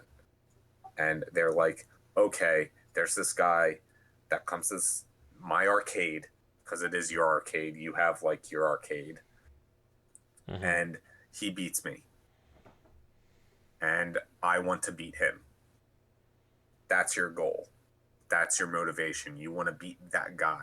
You don't want to be throwing that 100 yen in per play and just losing to the same fucking guy over and over and over again. Over here, you play against your friends. Winning against them is not necessarily the greatest motivation because they're your friends. You play against them all the time. You laugh, you drink, you have a good time. Over there, it's a little different. So I guess what the point I'm trying to make is this goes back to motivation mostly. I think after this point we can make the dedication point, which is kind of separate. Mm-hmm. But as far as, motivation is concerned, the Japanese become much more motivated early on than we do. Their training environment is much more competitive than ours. Therefore, they will always be better than us. That's how I feel. And in order to overcome that, we either need arcades, which is not going to happen anytime soon or ever. So the other thing is you take playing your friends more seriously. That's the first step. The second step from there is when you go to majors or tournaments, you do want to beat your friends. You care a lot about beating your friends. They're not just your training partners at that point. They are your, I don't want to say enemy. That's a little dark. Right. Yeah, they're your rival. We're I liked enemy better. Where, I don't want to get like, edgy or, manga, like, oh, my arch nemesis or anything. Mm-hmm. But, there are people that are close to you that you need to want to beat. And I feel that for the most part, people don't care. And that makes them a weaker player at the root of it. Do you agree, Brett, with all of that? Is there anything you feel differently about? No, I mean, I agree with your analysis. Yeah. I mean, again, I'm going to say the same thing I kind of said about the previous point you made. It's just like, yeah, these people basically don't care enough. They probably realize that, or even if they didn't, if you told them that, they're not going to disagree with you about it. Yeah. And the question I have basically is like, yeah, I agree, but it's like, what can be done? Well, it's hard because you have to want to win. You have to want to beat your friends. You have to take losses. I wouldn't say you have to take losses hard, but you can't take them for nothing. You can't just get up from a loss and just be like, oh, well, whatever. you know, you should at least try and pull something from it. Yeah. What if Hold on, Justin. just like devil's advocate kind of thing, rather like not that the points made aren't a problem, but what if rather than, because like you said, the only times that like the current state is that we really care is like majors, so that's a couple times a year.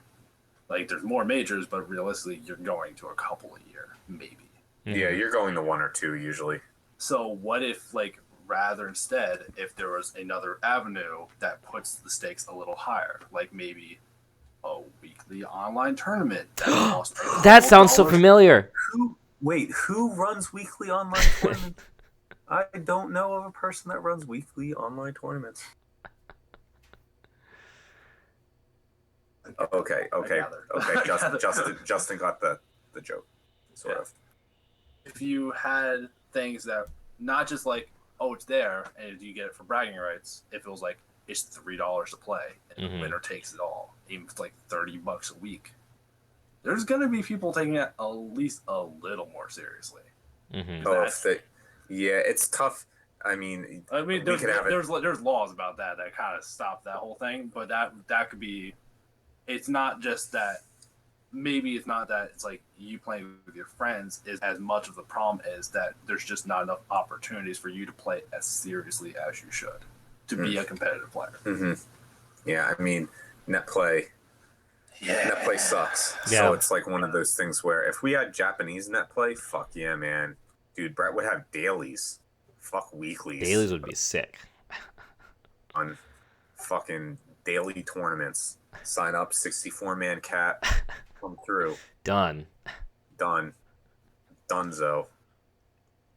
I don't think that that's the kind of problem that's just inherent to recreational hobbies that happen to have tournaments. I agree.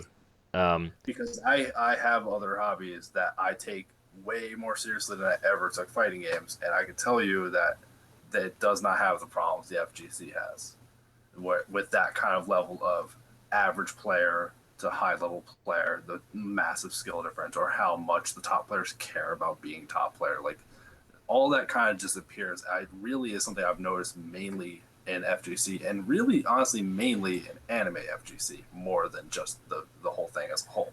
Yeah, I mean, you could start getting into other motivational aspects of what cause people to play, such as like, I mean, money's a huge one. Prestige is sadly a far second for most people. They could, yeah, you know, it's like, damn, I don't care about winning this tournament. I just want to, you know, make sure I break even. Something is like that.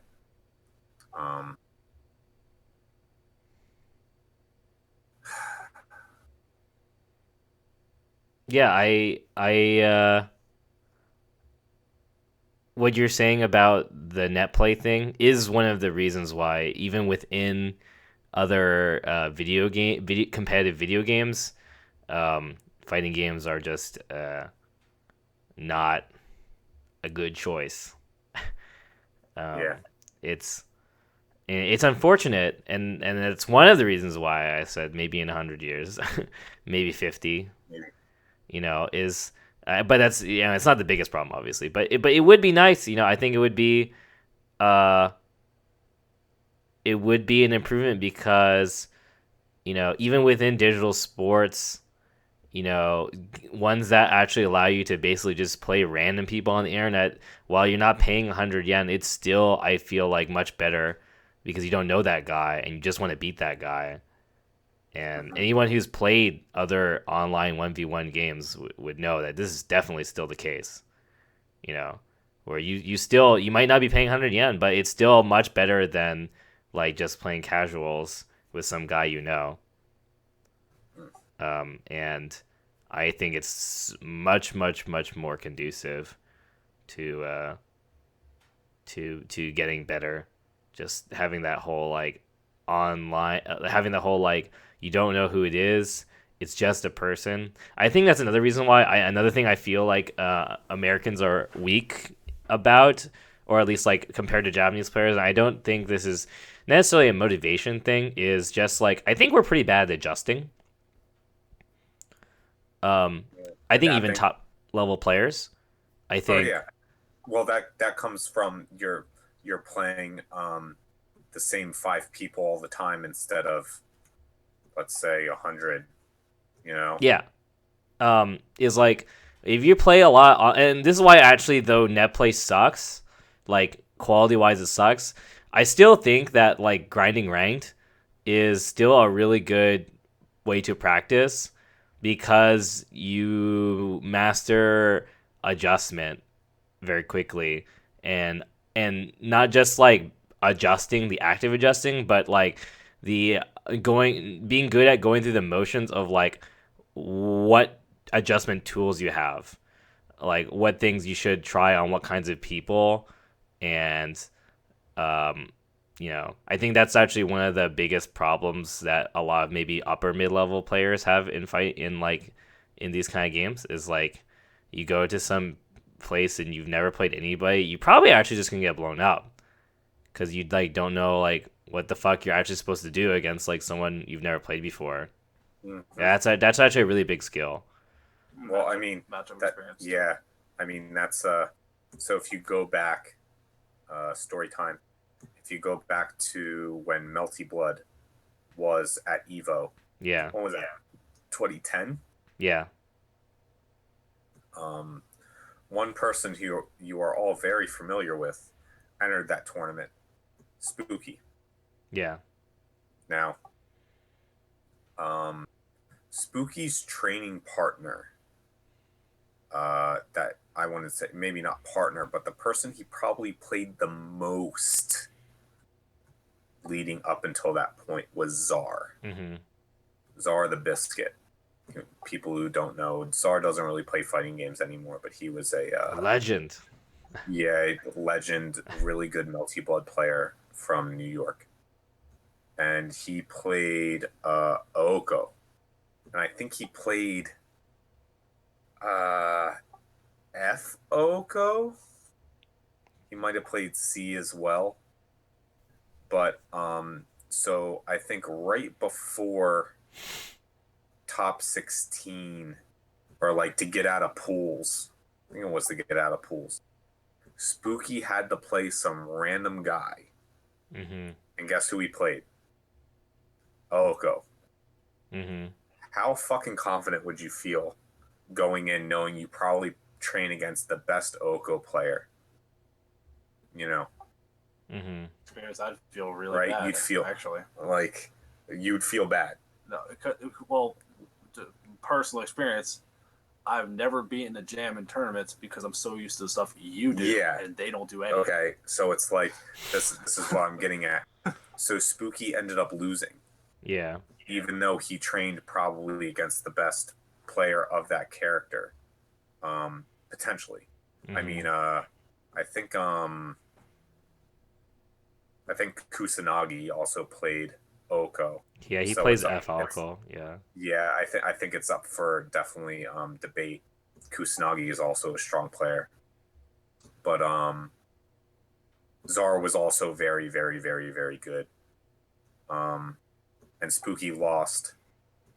I mean, Spooky will say he choked, but at the same time, he was not used to playing that player. So playing the same player over and over and over again is actually not good. Mm-hmm. I learned this playing against LK too much in Blaze Blue. Mm-hmm. I think everybody has experienced it at some point. You feel like you know a matchup inside and out, and then you play another person and they do totally different shit. They take totally different risks. Mm-hmm. And you're just like, what the actual fuck? And you don't know how to adapt because you don't play against another person who plays that character enough. That's definitely a problem. And I think that stems back to just how we train in general, which is get together with our friends at somebody's house and play the same people over and over and over and over and over again. But I don't think you can blame us at the same time because net play is pretty bad for the most part.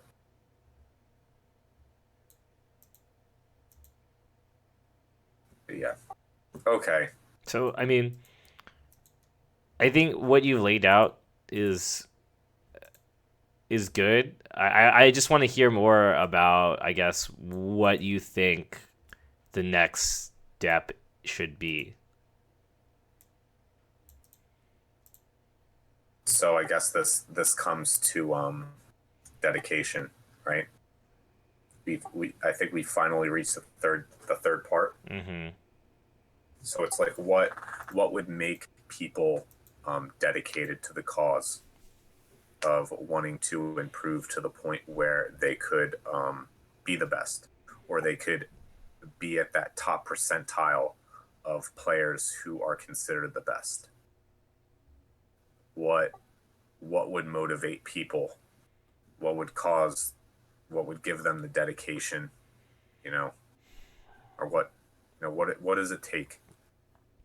Honestly, even like it's not gonna work for everybody. Depends on why you got into the game in the first place. But a better motivation to not just be an average player, to move on to the next stage. I know, and I mean that's where I come back to the first point I make is not many people care about that. Not many people are motivated to actually improve to the point where they can beat the other guy. They just want to have fun. And I think a very, very, very, very, very important first step, to me at least, is to not laugh or ridicule or point the finger at people that actually are dedicating the time to become the best. There are a couple people that I feel do this. Um, they really are putting in a lot of effort, and people laugh at them when they lose. And I don't think that is good from the scene's perspective. I think one of the best things you can do is encourage people to do better, and I think in turn that will motivate you as well. And I mean, this is another thing. I mean, I have laughed at people losing before because I do not like them.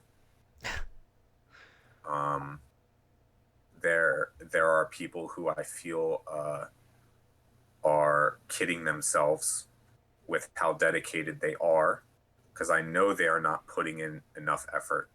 I mean, it's very obvious that they're not putting in enough effort to actually win, yet they take themselves super seriously. Mm-hmm. Um,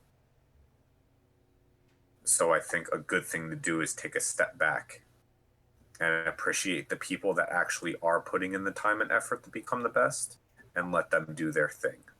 I think laughing at them is bad. I don't think there's any way to get rid of that because the internet will be the internet. It happens in any professional anything ever, whether it be boxing, basketball, football. People will laugh at, you know, athletes failing. People will laugh at, you know, the memes that stem from people losing in certain Mm-hmm. matches here, and it does not create a good competitive environment or nurture motivation for people to become dedicated to want to do well, because the only thing that's on the other side of doing well is just more people getting on your fucking case for it. I think there are other things that we can do, but I think those are pretty self-explanatory in terms of traveling more, playing more people, trying to become a more diverse player. But I think there's something that everybody can do no matter where they are, and that's respect good players. As Zidane would say, stay in your lane. You know, and I Yeah. think that's very important. And a lot of people overlook that. That's just my personal feeling on it. I'm sure there are people in every scene that um, are not the ray of sunshine we all need to become competitive. I'm definitely not. I talk my fair amount of shit. People have yet to talk shit back. I don't know why. Only Josh does, really. Yeah, Josh, talk to me in my face, call me plain face or something. But it's like, so yeah, it's like, so you mean like LK second place memes? Yeah, that's a good example. I think that's a very good example. Mm-hmm. Um, I'm trying to think of another player. You should talk down people in your community to begin with, but if you are like someone who's like that, you got your attitude's a little more aggressive. You like being mean. That's all you do. But if you talk down anyone that you can't immediately go $100, I can beat you right now, and I deserve to talk this shit. You shouldn't talk shit. Yeah, you should. It's literally the stay in your lane, mentality that the typical East Coast guys preach a lot, and I think a lot of people people laugh at that and they get annoyed with it because they think they're being mean, but I think in a very on a serious note, they're right. I have seen a lot of players talk out of line. A lot of players think they are better than they actually are when the results, you know, prove the contrary. They think they're good, yet they do not place well ever. And by placing well, I mean getting top 3.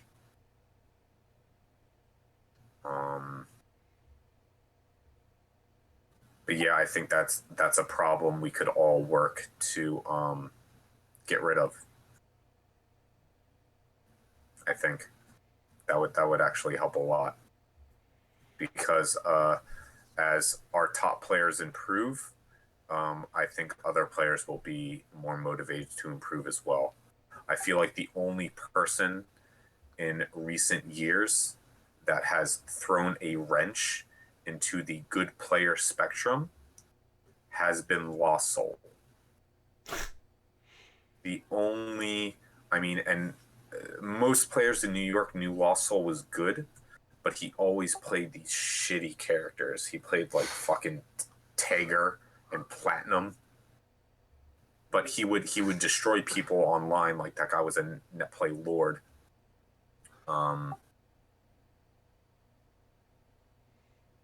So as soon as he picks up a good character, like a broken ass fucking character, it's like, whoa, okay, this is what he's capable of. Back to the motivation for play thing we were talking about earlier.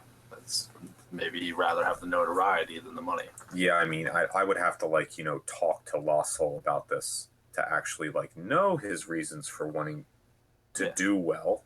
Like, is it the money? Is it winning though? Does he like being the best? Does he just like playing? And at his core, he's just competitive. So, could you objectively say, is it better to be the best Taker or the 50th best Ragnar?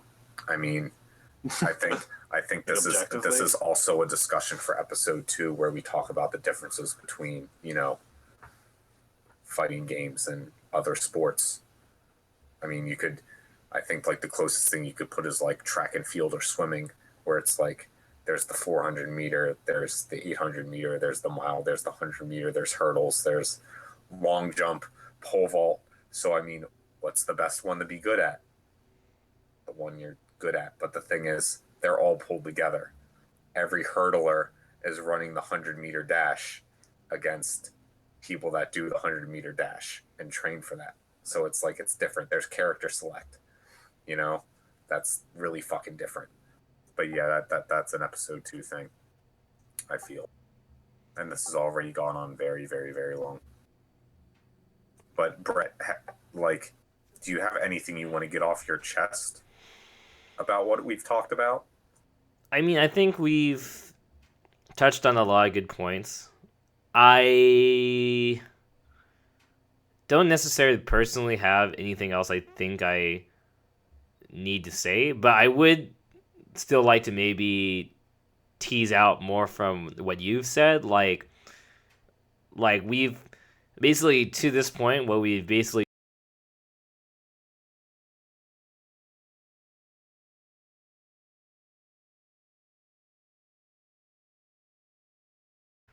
um, and maybe we've touched a little bit on some ways that individuals can take away something from this dialogue.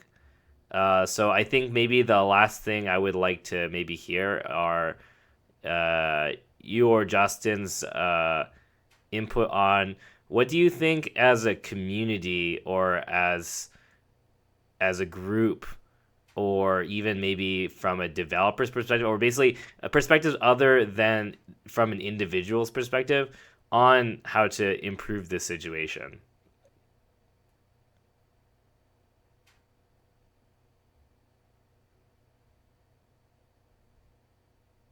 Justin says he has something. 100% super important because a community I used to be a part of actually went through something kind of similar to this. We fixed this problem and it improved things a lot. When people, like, because a lot of this seems to be an attitude thing where it's like top players aren't getting the support they deserve. A lot of people talking random shit. People have to call out people talking shit.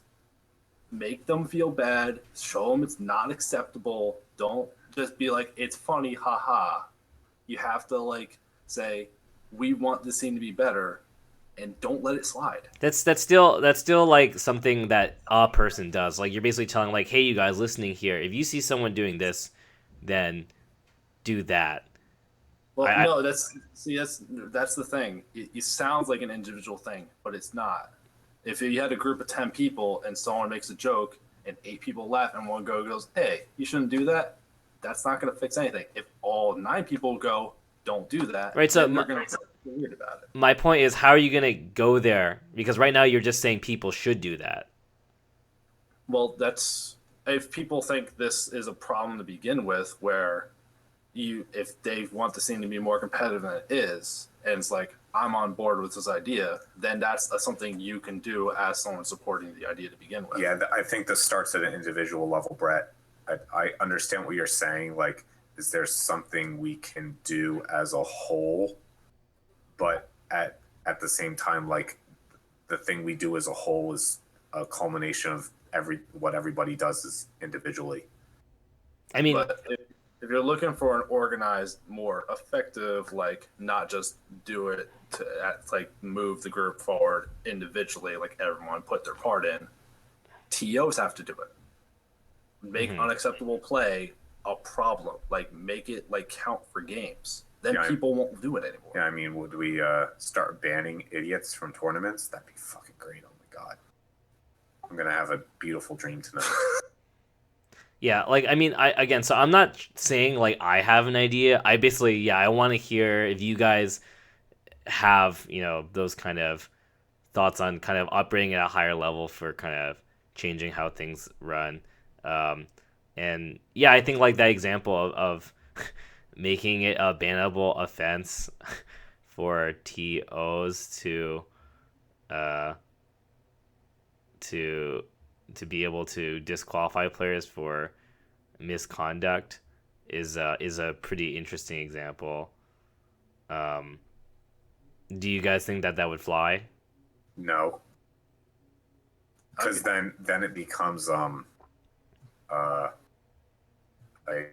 judge of character type thing, and it's like who's the fucking shining angel that's going to descend down from the heavens. That's I can tell you literally other communities actually already do this and it works.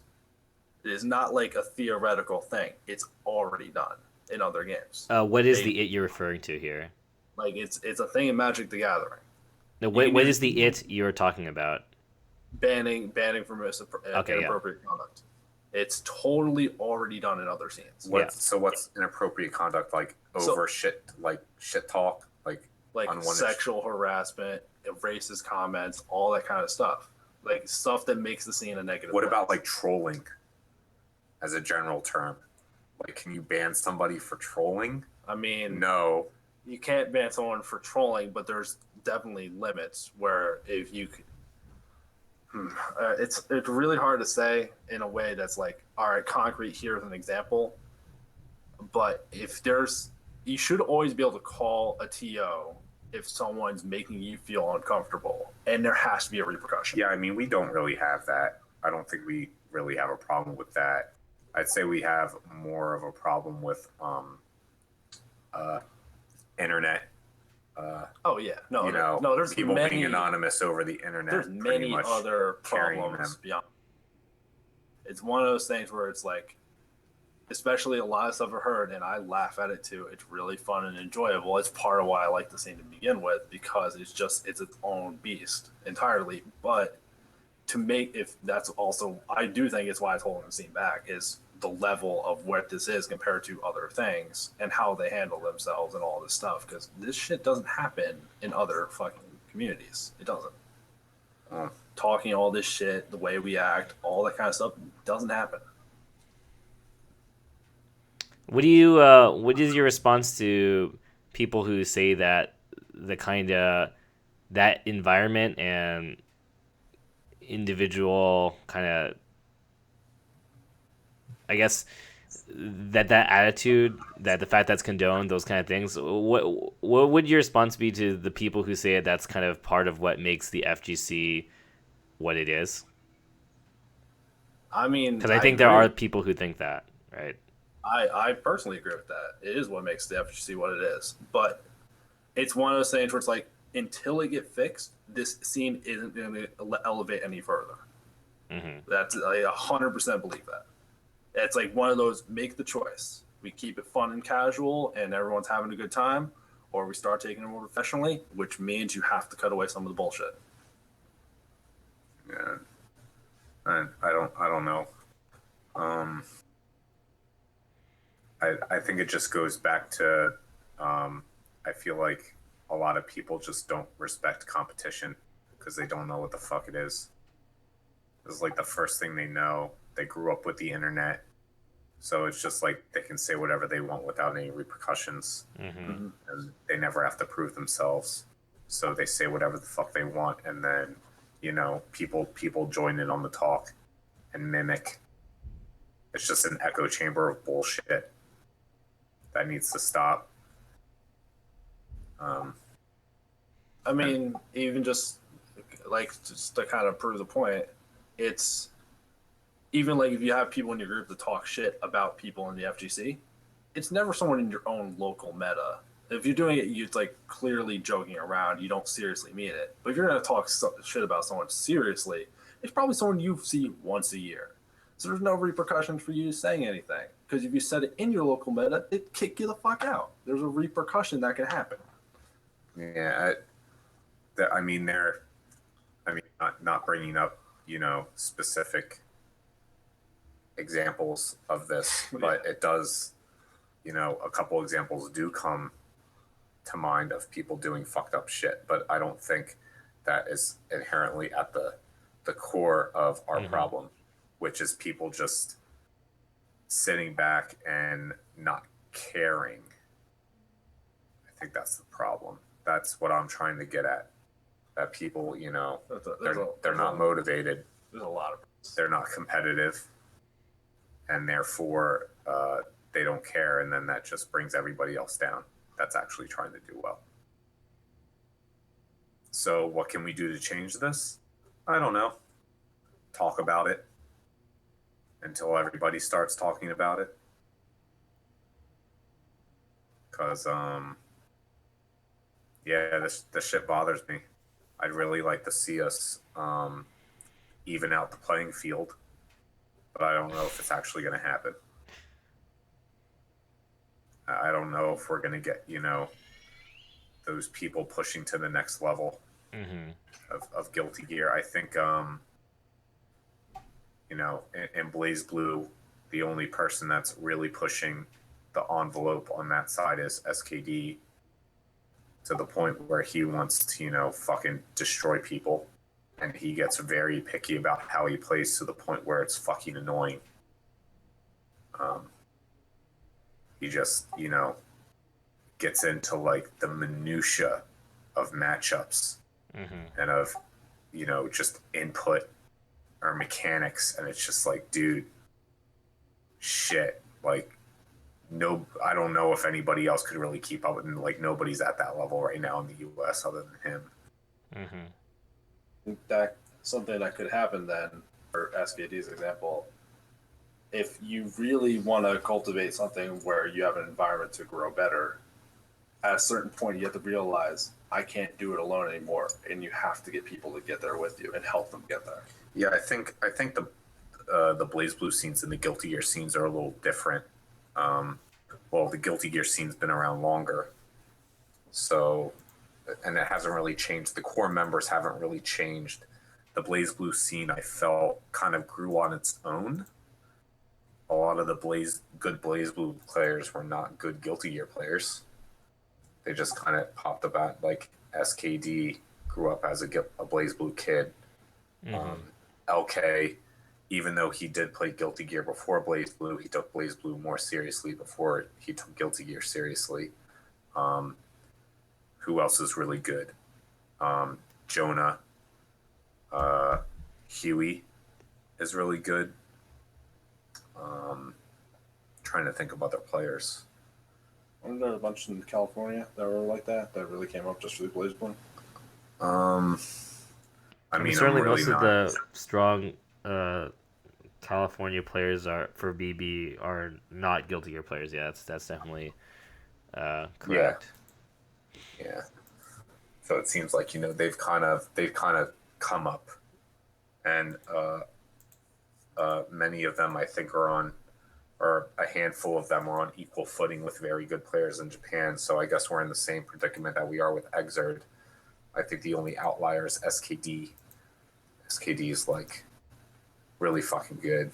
Well, I mean, ignoring anime, is that really much of a different case in Street Fighter? I think it's a very different case in terms of Street Fighter. Jesus. Or do you differently than we? I think it's a different game.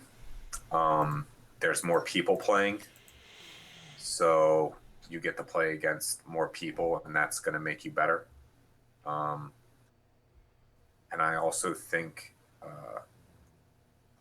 Street Fighter is a little more of a science than Guilty Gear, but that's just my personal feeling and my thoughts as a scrub.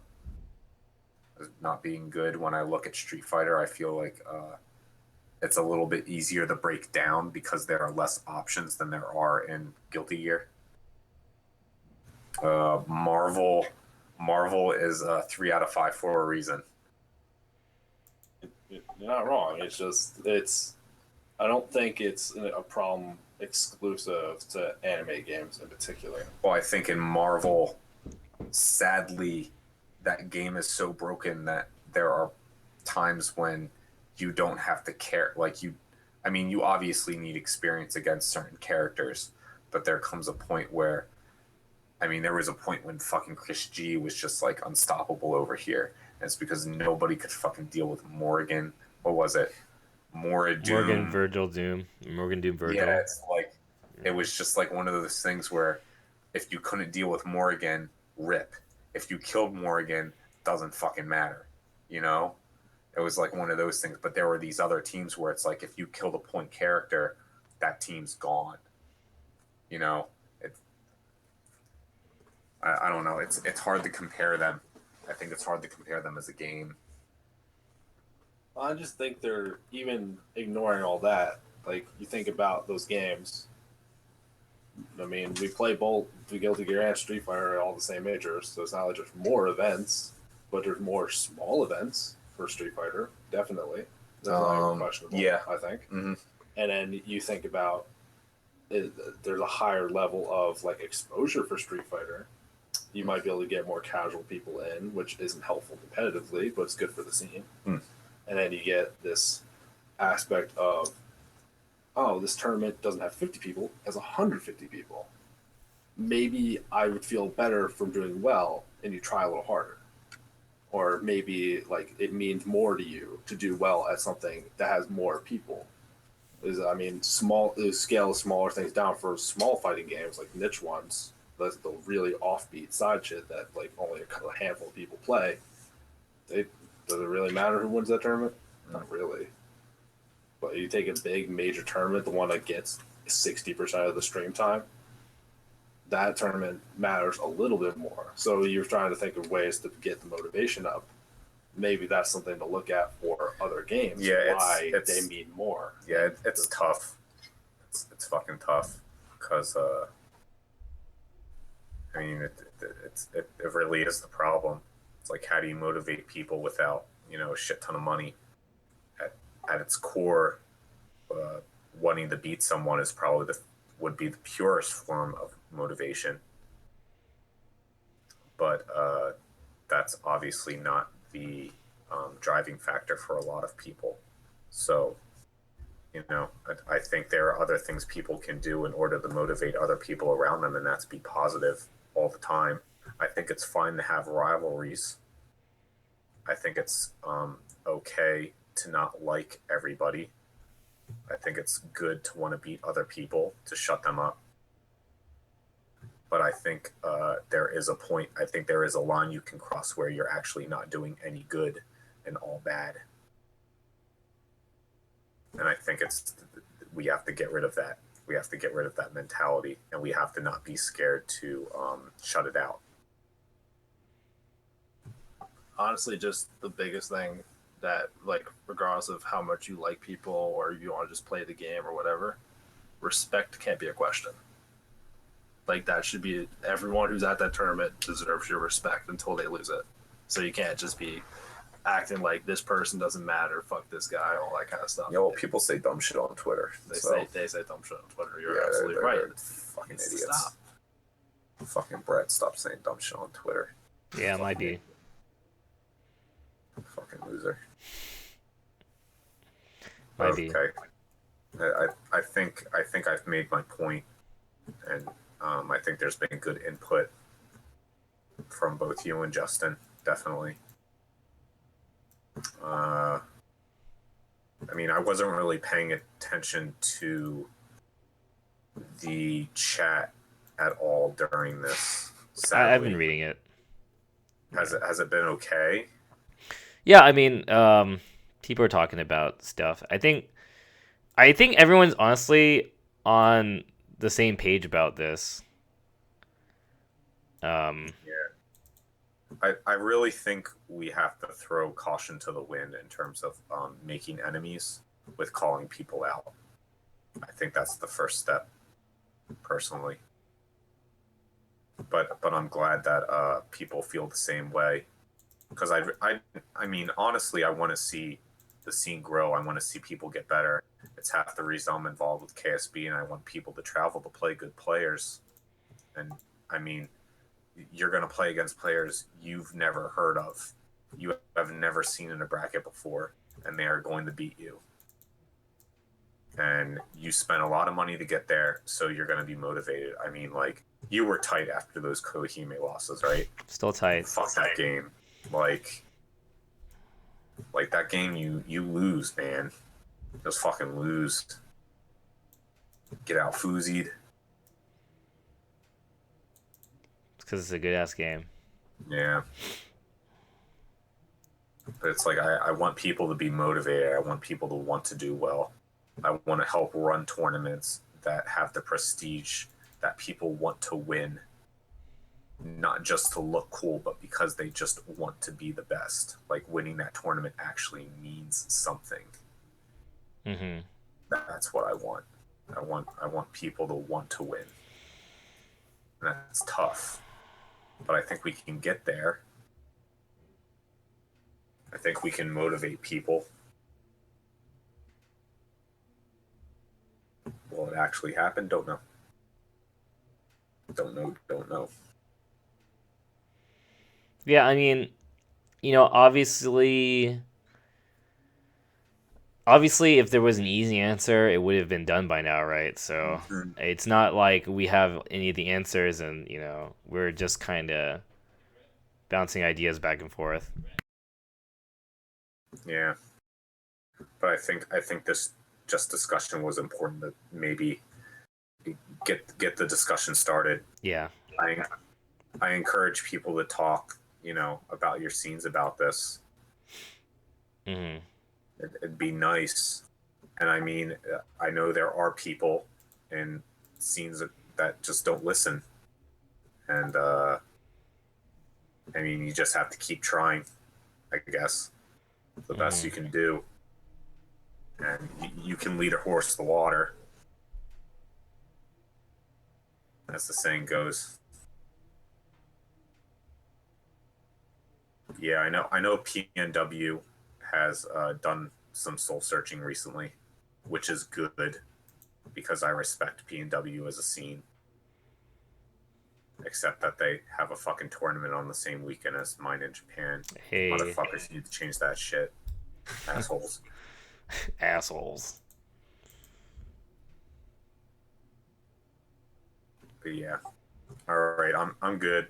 Thanks for hosting this, Brett. Hopefully when I get my PC, I can put a little more kind of production that I want in this.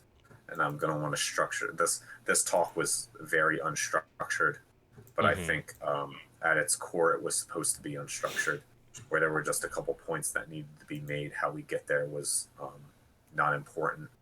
In the future I will cover, or I do want to talk about events that happen. Like I'd like to have one after Combo Breaker. I think that's the next to major. Yeah, right? that's coming up in like 2 weeks. 2 weeks. Yeah, I'd like to talk after Combo Breaker. I think until then, I'll try and pull some stuff to talk about. I probably won't have a PC of my own for about a month. Maybe I can get something working on my computer so that I can at least host it, prepare a bit better in the future. Because you already host the fucking anime shit. I don't need you fucking hosting everything. Well, the easy way would be you can just give me your channel's credentials and I can just stream it to there. Yeah, we could do that. That's the easy way, at least. Yeah, that is a fucking easy way. That might be the best. Well, we can talk about that later, but I guess maybe if people in the chat have some ideas they want to throw out or questions they have, maybe now would be a good time since we're winding down. Guess. I mean, if you guys have stuff that you want us to talk about, maybe matches that you want us to talk about, people you want us to talk about. You mean like events, occurrences, right? Yeah. Examples of case studies. Case studies, right? Yeah, I mean, I want to talk about things, and I will talk about a lot of things because I don't mind talking. But if people have stuff that they do want to, want me to talk about, just hit me up on Twitter. I think everybody here knows my Twitter, or your Twitter at least. Like, let us know, man. Yeah, Alan's Twitter is in the title of the stream. It's at St1ckbug with the 1 instead of the I, because he's edgy like that. I did that back when I played Counter-Strike, and I wanted to have a elite name. Yeah, right? Dude. You missed a lot, Marlo. Do you think that Street Fighter V having a solid set of ranking players has a strong effect on the number of new players playing the game? I mean, that I think that would go into episode 2 when we're trying to actually compare. When we're actually trying to compare sports versus esports and esports versus esports and how different they are. Because character select is a thing. Oh, that's right. Tomorrow night is Machabo versus Nage, right? Yeah. Okay. I'll definitely watch that and take some notes.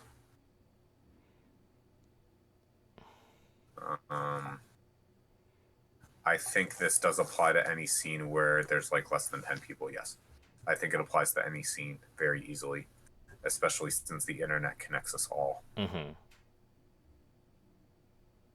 But yeah, if anybody has ideas or like really really like core ideas you want us to talk about outside of just news and matches and stuff like that. Yeah. Because that's that's just going to come as it comes, as tournaments happen, as events happen, as news happens, as Mm-hmm. things are released. That stuff we're definitely going to talk about. But and anything else, just send it my way. I'd Mm-hmm. appreciate it. And I'm gonna try and keep this down to like an hour, an hour and a half. I think I going think the 3 hours hour is is too much. being a little too optimistic. I think it can be done if there's structure Okay. and we make notes to not go off on tangents. I think this discussion was pretty deep. So yeah, I think it was going to be long. I think I was optimistic for this one, Mm-hmm. but I think ones in the future should be less time consuming. Mm-hmm.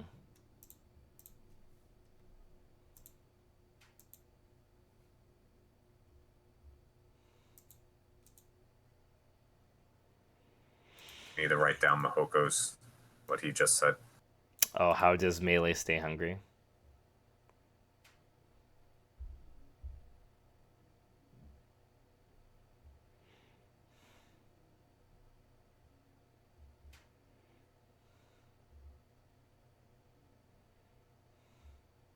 And I will try and bring guests on from other games. So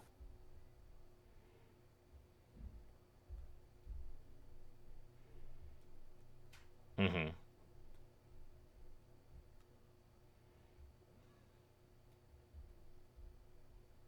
I'm sure people like talking about this. They probably don't get to talk about this a lot at all. Well, I think if you guys have questions, hit us up on Twitter, and or just wait till the next episode maybe, because I think this is probably a good place to wrap up right now. We've gone for a while, so Yeah, we've gone for a pretty long time now. I guess maybe we should cut it here. Yeah, all right. Thanks, Brett. I Yeah, appreciate it. and maybe does Justin have anything he wants to say?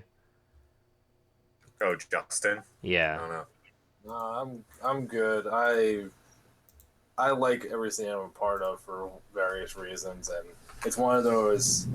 I've been on board with esports since it very first started. Mm-hmm. So just seeing that this scene is wants to make that step forward, I have a lot of strong opinions. Yeah. But it's cool that it's just happening in the first place. So Okay. All right. maybe just plug where people can find this, if it's going to go to certain things, all that kind of stuff to close it out. Okay. Yeah.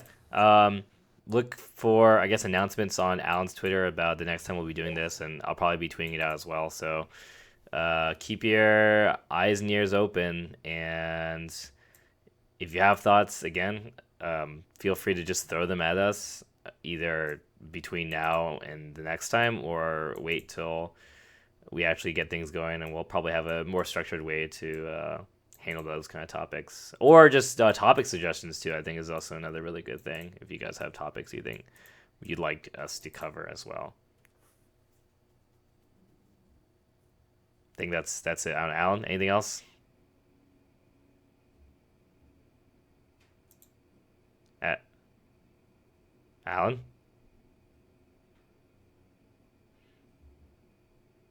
All right, maybe we're done here. All right, thanks, guys. I'll see you guys next time.